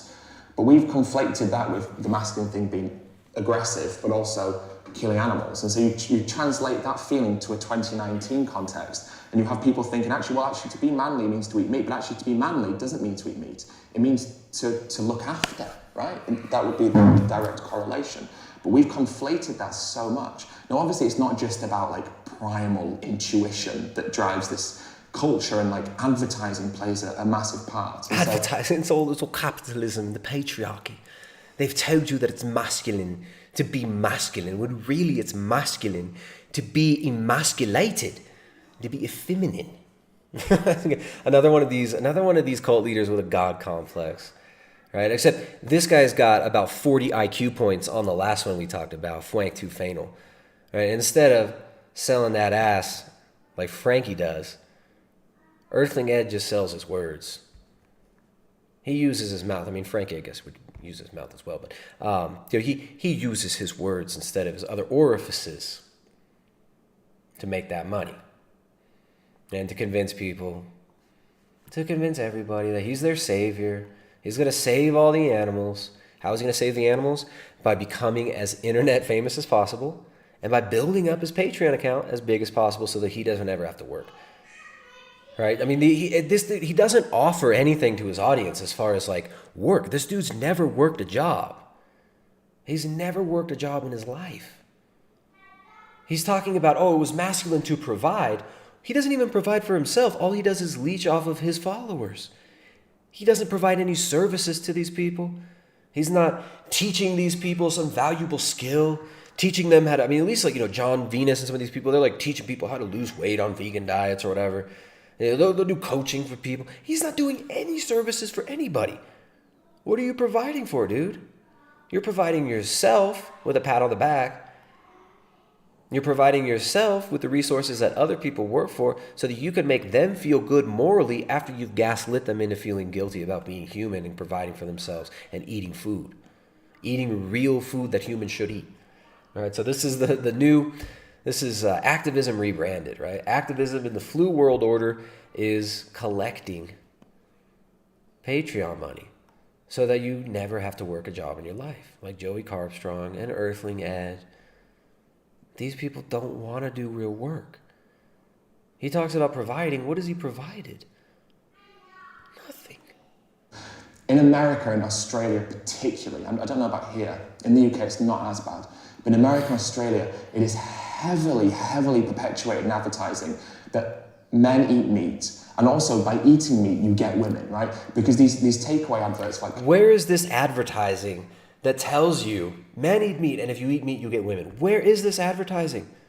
Where is this? You're saying that the evil patriarchy capitalists, it's only because of the patriarchy and capitalism that we eat meat and we believe that it's masculine to eat meat. No, dude, it's just human. It's feminine to eat meat. It's a beautiful feminine trait for a woman to be able to provide good quality food to her family. Women have historically taken care of chickens. They've milked cows. Men, historically, have done many of these similar tasks, have also hunted, have also provided protection to their family, like the farmers who you don't bother in Texas, who are protecting their family with powerful tools, powerful projectile tools. They'll pop you real hard if you try to mess with them. I don't see you going and being all masculine, saving the animals, which I'm sure he's going to get to that. I haven't even seen this video yet, but I'm sure he's going to say that real masculinity is defending the animals. Let's get into it. Carl Jr.'s, Subway, Burger King, it's all about the fetishization and glamorization of eating meat. And you don't have to fetishize or glamorize it. People just do it. You have to fetishize or glamorize and try to make sexy not eating meat. You have to sell that to people. What does that tell you? People just eat meat. People eat meat because it's necessary for human health. In fact, you can live off of exclusively meat with no plant foods. You cannot live exclusively off of plants with no animal foods without heavy supplementation. And even then, you're going to experience health issues like all these vegans do. And that's somehow making, getting women to find you attractive, and it's really grotesque. When you watch these adverts and you simplify what's happening in adverts and what's being reinforced to people, but it really works. Like, advertising is so powerful. So now you have this idea. He knows, because what he is a propagandist. He's an advertiser. He went to school as a film student. He's never worked a day in his life. Right out of film school, he became a full-time vegan activist. He's never worked. This dude has never worked a job. Isn't it funny? We're seeing a pattern here. People who can't keep jobs. People who make their whole living off of manipulating the emotions of other people in their audience. Isn't this funny? But this is the new masculinity, right? We've got the new masculinity of Earthling Ed. We've got Joey Carbstrong. Fwank Tufano. This is the new masculinity, the new male, the good global citizens. And it doesn't matter if you're a vegan or if you're a blood-drinking carnivore like Spherage. If you're doing what's natural and drink their human blood. It doesn't matter. It's the same parasitic ideology that drives a lot of these people. It's like this is the way. Look, I mean, these are the this is the way of the new male. Manipulative, emotional games to harvest energy from their followers so that they can just live an easy life and never have to work. I don't get these people who don't want to work. That's what I don't understand. Right, like even, all right, so when I come do a live stream for like 3 hours, right, we have some fun, we get some information, we get some laughs, but it's still not as satisfying as actually working outside. You don't feel better not working. I mean, this is work coming on here too. But it's like, if I were to just sit around, you know how miserable I would be? First of all, my kids wouldn't be able to eat. But even if like everything was provided for me, if I didn't have to work, if I had this, cushy, easy existence, and I didn't have to fight my way to the table every day, I don't think I would be a very happy person. I think I'd be freaking miserable. That's why I don't get how these people, I mean, you could see it oozing from them, right? The spite for humanity, the self-loathing. You see it oozing from people like Fwank. You see it oozing out of Joey Carbstrong. You see it oozing from people like Slimy Earthling Ed here. But they'll never admit it, right? Oh, they're always self-sacrificing. Oh, I'm sacrificing myself for the animals, mate. That was like in between Carbstrong and Earthling Ed. That accent, that was funny. But, I mean, it's not... It's pathetic. What a pathetic way of living. What a pathetic way of manipulating people. Emotional manipulation is your job, Earthling Ed. Is your job, Fwank Tufano. Is your job, Joey Carbstrong. Is your job, Tedros. Here's that. And then, as a vegan, I get accused of being a soy boy, right? And now I am a soy boy because I love soy. Like, that's fine. I drink soy milk, I eat tofu. But the boy, because I love soy, accused of being a soy boy, right? And now I am a soy boy because I love soy. Now I am a soy boy because I love soy. Like, that's fine. I drink soy milk, I eat tofu. But the idea is being a soy boy because I love soy. This one little clip, this is worth the 3 hours of streaming that we've been doing. This 3 hours of zonking myself on the computer. This is worth being a soy boy, right? And now I am a soy boy because I love soy. Like, that's fine. I drink soy milk, I eat tofu. But the idea is being a soy boy, you're feminizing yourself, right? Because there's phytoestrogens in soy products, which there is. But phytoestrogens are plant hormone, and there's no... Oh, it's a plant hormone. It's plant hormones. I'm a soy boy. This is sad. This is so sad. Let me come over to the chat here. You guys need to make me laugh in the chat. Somebody make me laugh. Somebody make me laugh. Thanks you guys for the super chats, by the way. Always appreciate it. Thanks you guys for sharing, for liking. Let's get some more likes. Hit some more likes. Poor little Ed. He got accused. Being a vegan should have been given him protective status from bullies. Yeah, poor him. Soy fetish, says Tofu. What a bunch of sticks. I see what you're getting at there. All right. They have such power and passion. Right? That's the most passion I've ever heard from Earthling Ed right here. This is the most passion I've ever heard him speak with. And now I am a soy boy because I love soy. Like, that's fine. I drink soy milk, I eat tofu. But I love soy. I love soy. I love soy. I love soy. I love soy. We need a beat. We need some sort of a beat with this. I mean, that's a great moment. I'm gonna have to download this. I haven't made it. These edits take so long to do sometimes. But yeah, I might have to do an edit with some of these clips that we've seen today. This is too. All right, let's move on. Estrogen has a negative impact on your hormonal levels, your mammalian hormonal levels. Mammalian. Guess what has estrogen in it? Dairy products has estrogen in it. And this is the paradox that we live in. No. Not like soy. Not like soy, my friend. And you talk about, oh, it's not effeminizing. Dude, look around, man. I mean, do we have to point out the obvious? Do we really have to point it out? Where people who consume plants have been said to feminize themselves, and they're soy boys, by people that drink gallons of milk that has actual estrogen in it, and like there's just no sense of irony. And look what that does for you. But also disturbing. Look what that does. It doesn't effeminize you. Milk is actually bioavailable and digestible food, protein, fat, and carbohydrate, with living bacteria and living enzymes to digest those carbohydrates. Right? I drink at least a liter of milk every day, tons of fresh cheese, and eat basically nothing but animal foods. Every once in a while I have plant food. Yesterday I had a banana. I had a banana yesterday. And is this turning me into a soy boy, dude? Is this effeminizing me? Or why are you not seeing people being effeminized by these animal foods? It's right in front of you, buddy. I know, so I think there's this huge social stigma that exists, and it's like... The social stigma is there because it's real and it's true. And the stereotype is true. Look at you and your bros. Look at you, Soyum. It oozes from you.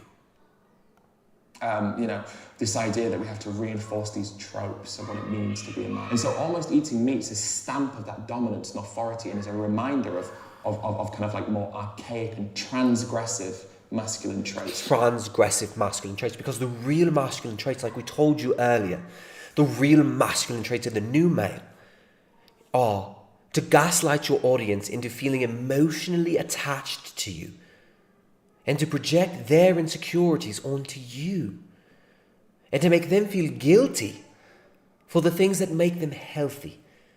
The new masculinity is effeminized men, emasculated men, using feminine manipulation tactics to make people give them money. This is the new man. Roles, which is interesting. But it also applies to class. They did a study, and so they had people from different socioeconomic class, from below the line up to very, very wealthy. Aristocracy almost, right? So the whole... Aristocracy, like my parents, like my mommy and daddy. True. And they offered two types of burgers, a plant burger and a meat burger. And there was a direct correlation that as the lower you got in a socioeconomic chain, the more likely you were to choose the meat option. So the group... Because, you know why? Because these poorer people know the value of meat. People who haven't been able to afford meat, people who can't afford to eat at your, what is it called, Surge Diner? People who can't afford to eat at your fake non-profit, for-profit diner. People who can't afford to get good meat, if given the opportunity to pick whatever food they can pick, they're gonna pick meat. They want meat because they need it. They know the value of that meat because they don't get enough of it. Just like ex-vegans know the value of meat. And the reason that people lower on the socioeconomic ladder will choose meat over your stupid-ass soy foods. But we know you love it. I love soy. I would choose soy all the time. We know you'll choose soy. But they choose meat because they know the intrinsic value in it. They know that it's real nutrition. And they know that they feel much better when they consume it. What a dishonest prick. That chose the most meat burgers was the group that was lowest in the socioeconomic class. But look, and the rich people, we all want to be rich, right? We all want to be rich. The people who hire, right? The richer people who are more socioeconomically stable, they choose the Beyond Burgers. Right? So if you want to be more like the aristocracy, choose the Beyond Burgers. If you want to be a poor, little, gross, poor person, choose the meat burgers. What a douche, man. There are people starving in India and Africa. Those people don't want your soy. Those people don't want it. The third world doesn't want your shit because they raise their own animals and they feed themselves off their own land. And these are the type of people. These are the type of people. This guy, Humane Hand Dick. These are the type of people who will so gladly genocide rural people, take away the rights of indigenous groups, of real human beings living off of their own land to do this, to feed themselves, to feed their family. These are the people who want to force this plant-based dietary guidelines, worldwide plant-based dietary guidelines. They would force that. They would force veganism at the barrel of a gun. But they do it in an effeminate way, right? If you wear a pink sweater like Bill Gates, a soy boy shirt like Humane Hand Penis, then people will not think that you're a dangerous ideologue. They'll think that you're just a nice, unassuming, effeminate, helpful little man. And the group that chose the most plant-based burgers was higher up. And so they drew the conclusion that it isn't just about meat and masculinity, it's also about meat and class, because when we feel fragile or threatened or vulnerable or like we are lacking power within the world that we live in, eating meat is almost a sign of restoring some form of dominance. Oh, and why is that, Earthling Ed? Why is that? Of course, eating meat used to only be for the affluent. And so for people that are lower in the socioeconomic scale or chain, so to speak, is almost as a sign of like rising themselves up to be more affluent, because we still hold on to the idea that eating meat is a privilege, which it is, especially in the quantities that we do. It's a Western privilege. Western privilege. Dude, these people here eat more meat than the average Westerner. Chickens, eggs, milk. That's what our neighbors eat. They grow their own plant foods. They're not eating your processed soy shit. This dude has no idea what he's talking about. No idea. He's probably standing at a university. It looks like he's at a university. Let's see what the description says. It doesn't say. Just go to my Patreon. Support. That word privilege is interesting for humans. It's the worst for the animals, of course.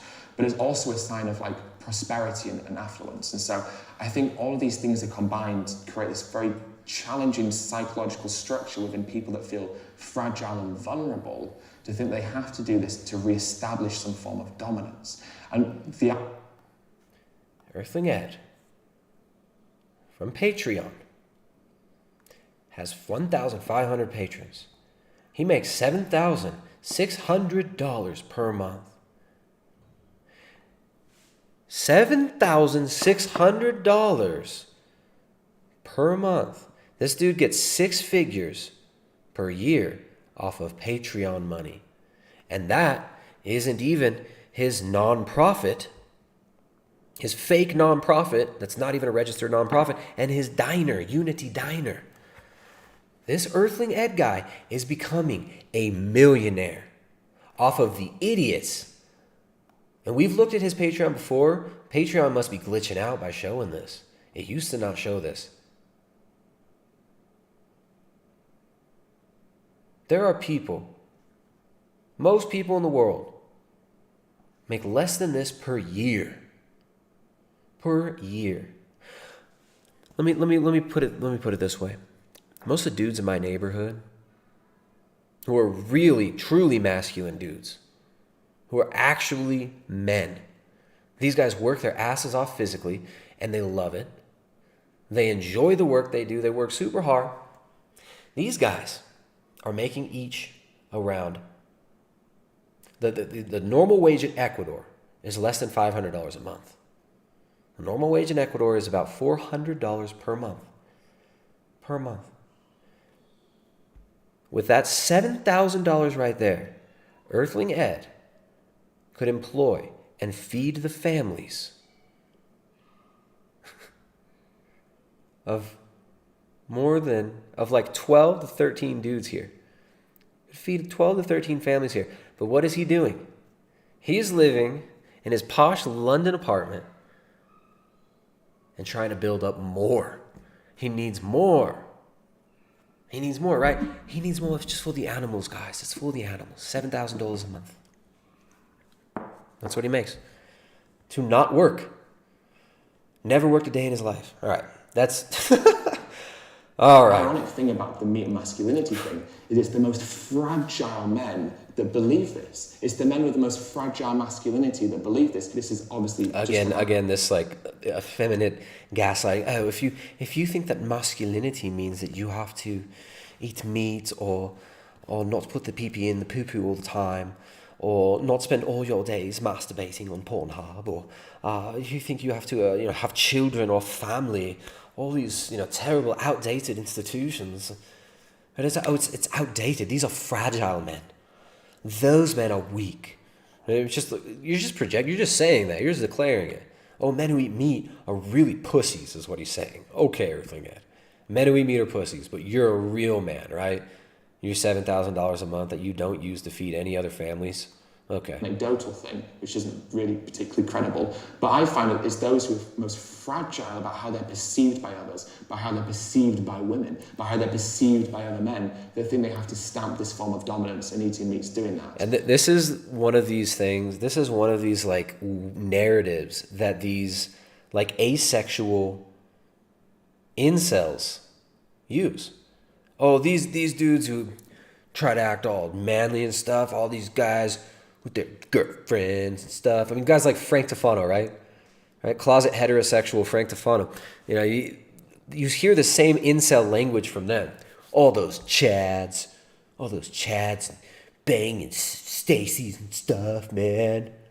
They're just fake and just all like manly and stuff, but really it's like, that's not real manhood, man. That's lame. It's like this incel language. And he thinks that this is somehow a good argument. Israel De Leon, what's up, dude? $10 says British accent makes the BS go down smooth. That's right. That British accent, it goes down like a smooth aged whiskey.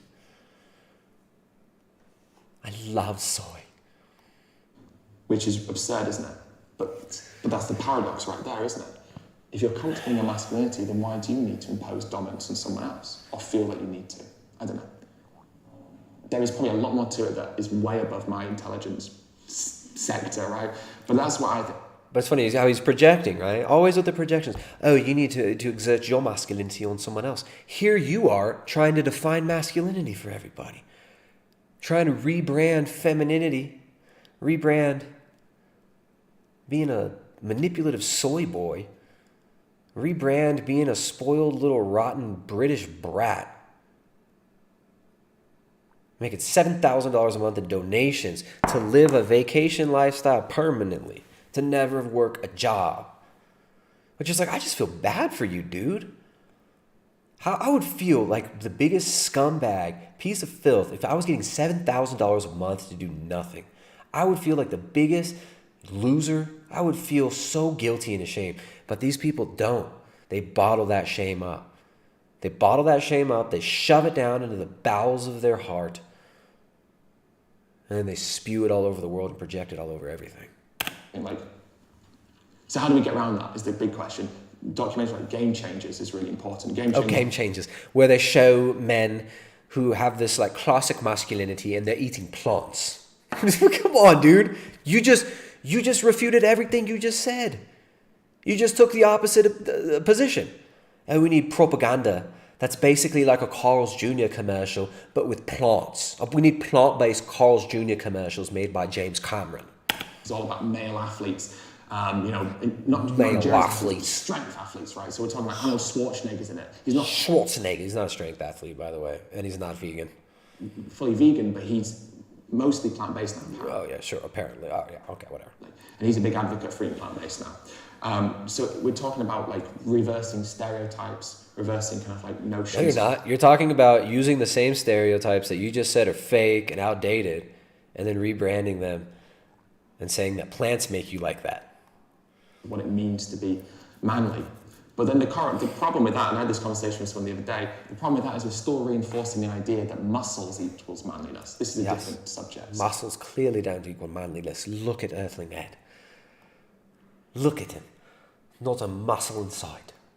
But it still reinforces the idea that masculinity is defined by physical strength now as well, which is nonsensical as well, but I don't know. Everything's so complex now, right? Do you know what I mean? It's so complex. It's like so complex. Like we can never know. Isn't it funny? People who don't know what they're talking about and don't even have a real position, they love to. And if you're like in a debate or an argument with somebody and you're talking about something that's like deep and serious, they always end it like that. Oh, who really knows, right? Everything's so complicated. It's all a big mystery. I had this conversation with somebody. Really upset me. And I'll never support this dude's business again. Local business owner. Freaked out saying, oh, we need more lockdowns. We need longer lockdowns. We need more military and police in the streets for as long as possible. And who knows when we can get out of it because we're all going to die because of the virus. And I get in this argument with him about, well, what is the end point? When can we live again? When can my children go play with their friends again and go play soccer? When can we actually go live again? Didn't answer any of my questions over and over again. And then the end of it is he said, oh, I just live an abundance life and my life has barely changed with this. Because he doesn't have to work. It doesn't matter if he doesn't have to work. Right? He doesn't have to work like all our neighbors do. He's not starving, so his life barely changed. And then he ended it with, oh, who knows, it's just so complicated. There's no global consensus, and it's all just really a big mystery of what we're really dealing with here. Huh?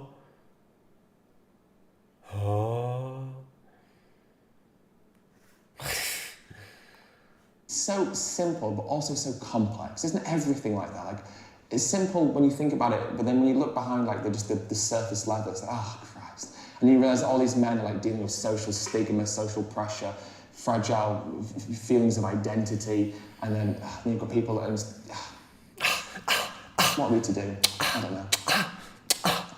Yeah. What are we going to do? I don't know. I don't know. Come on, Earthling Ed. He ends it with, oh, what do I know? Oh, just what do I know?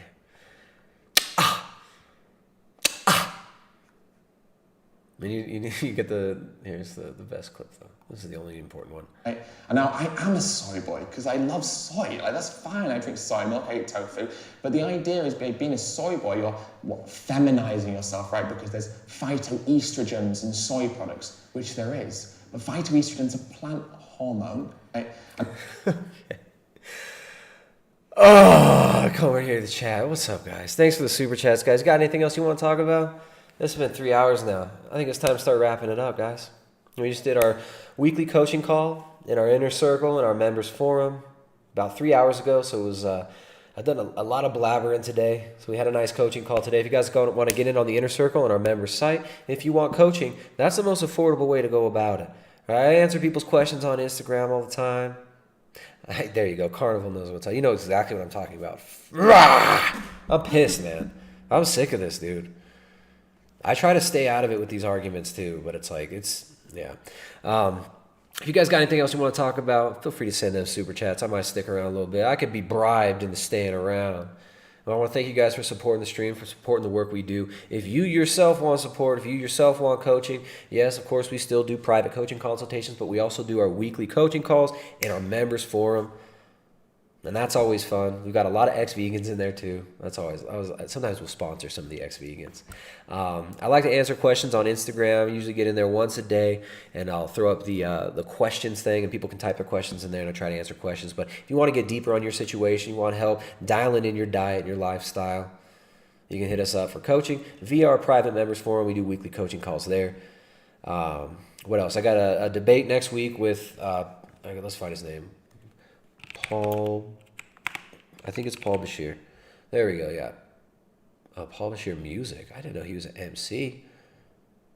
There he is. Yeah, Paul Bashir.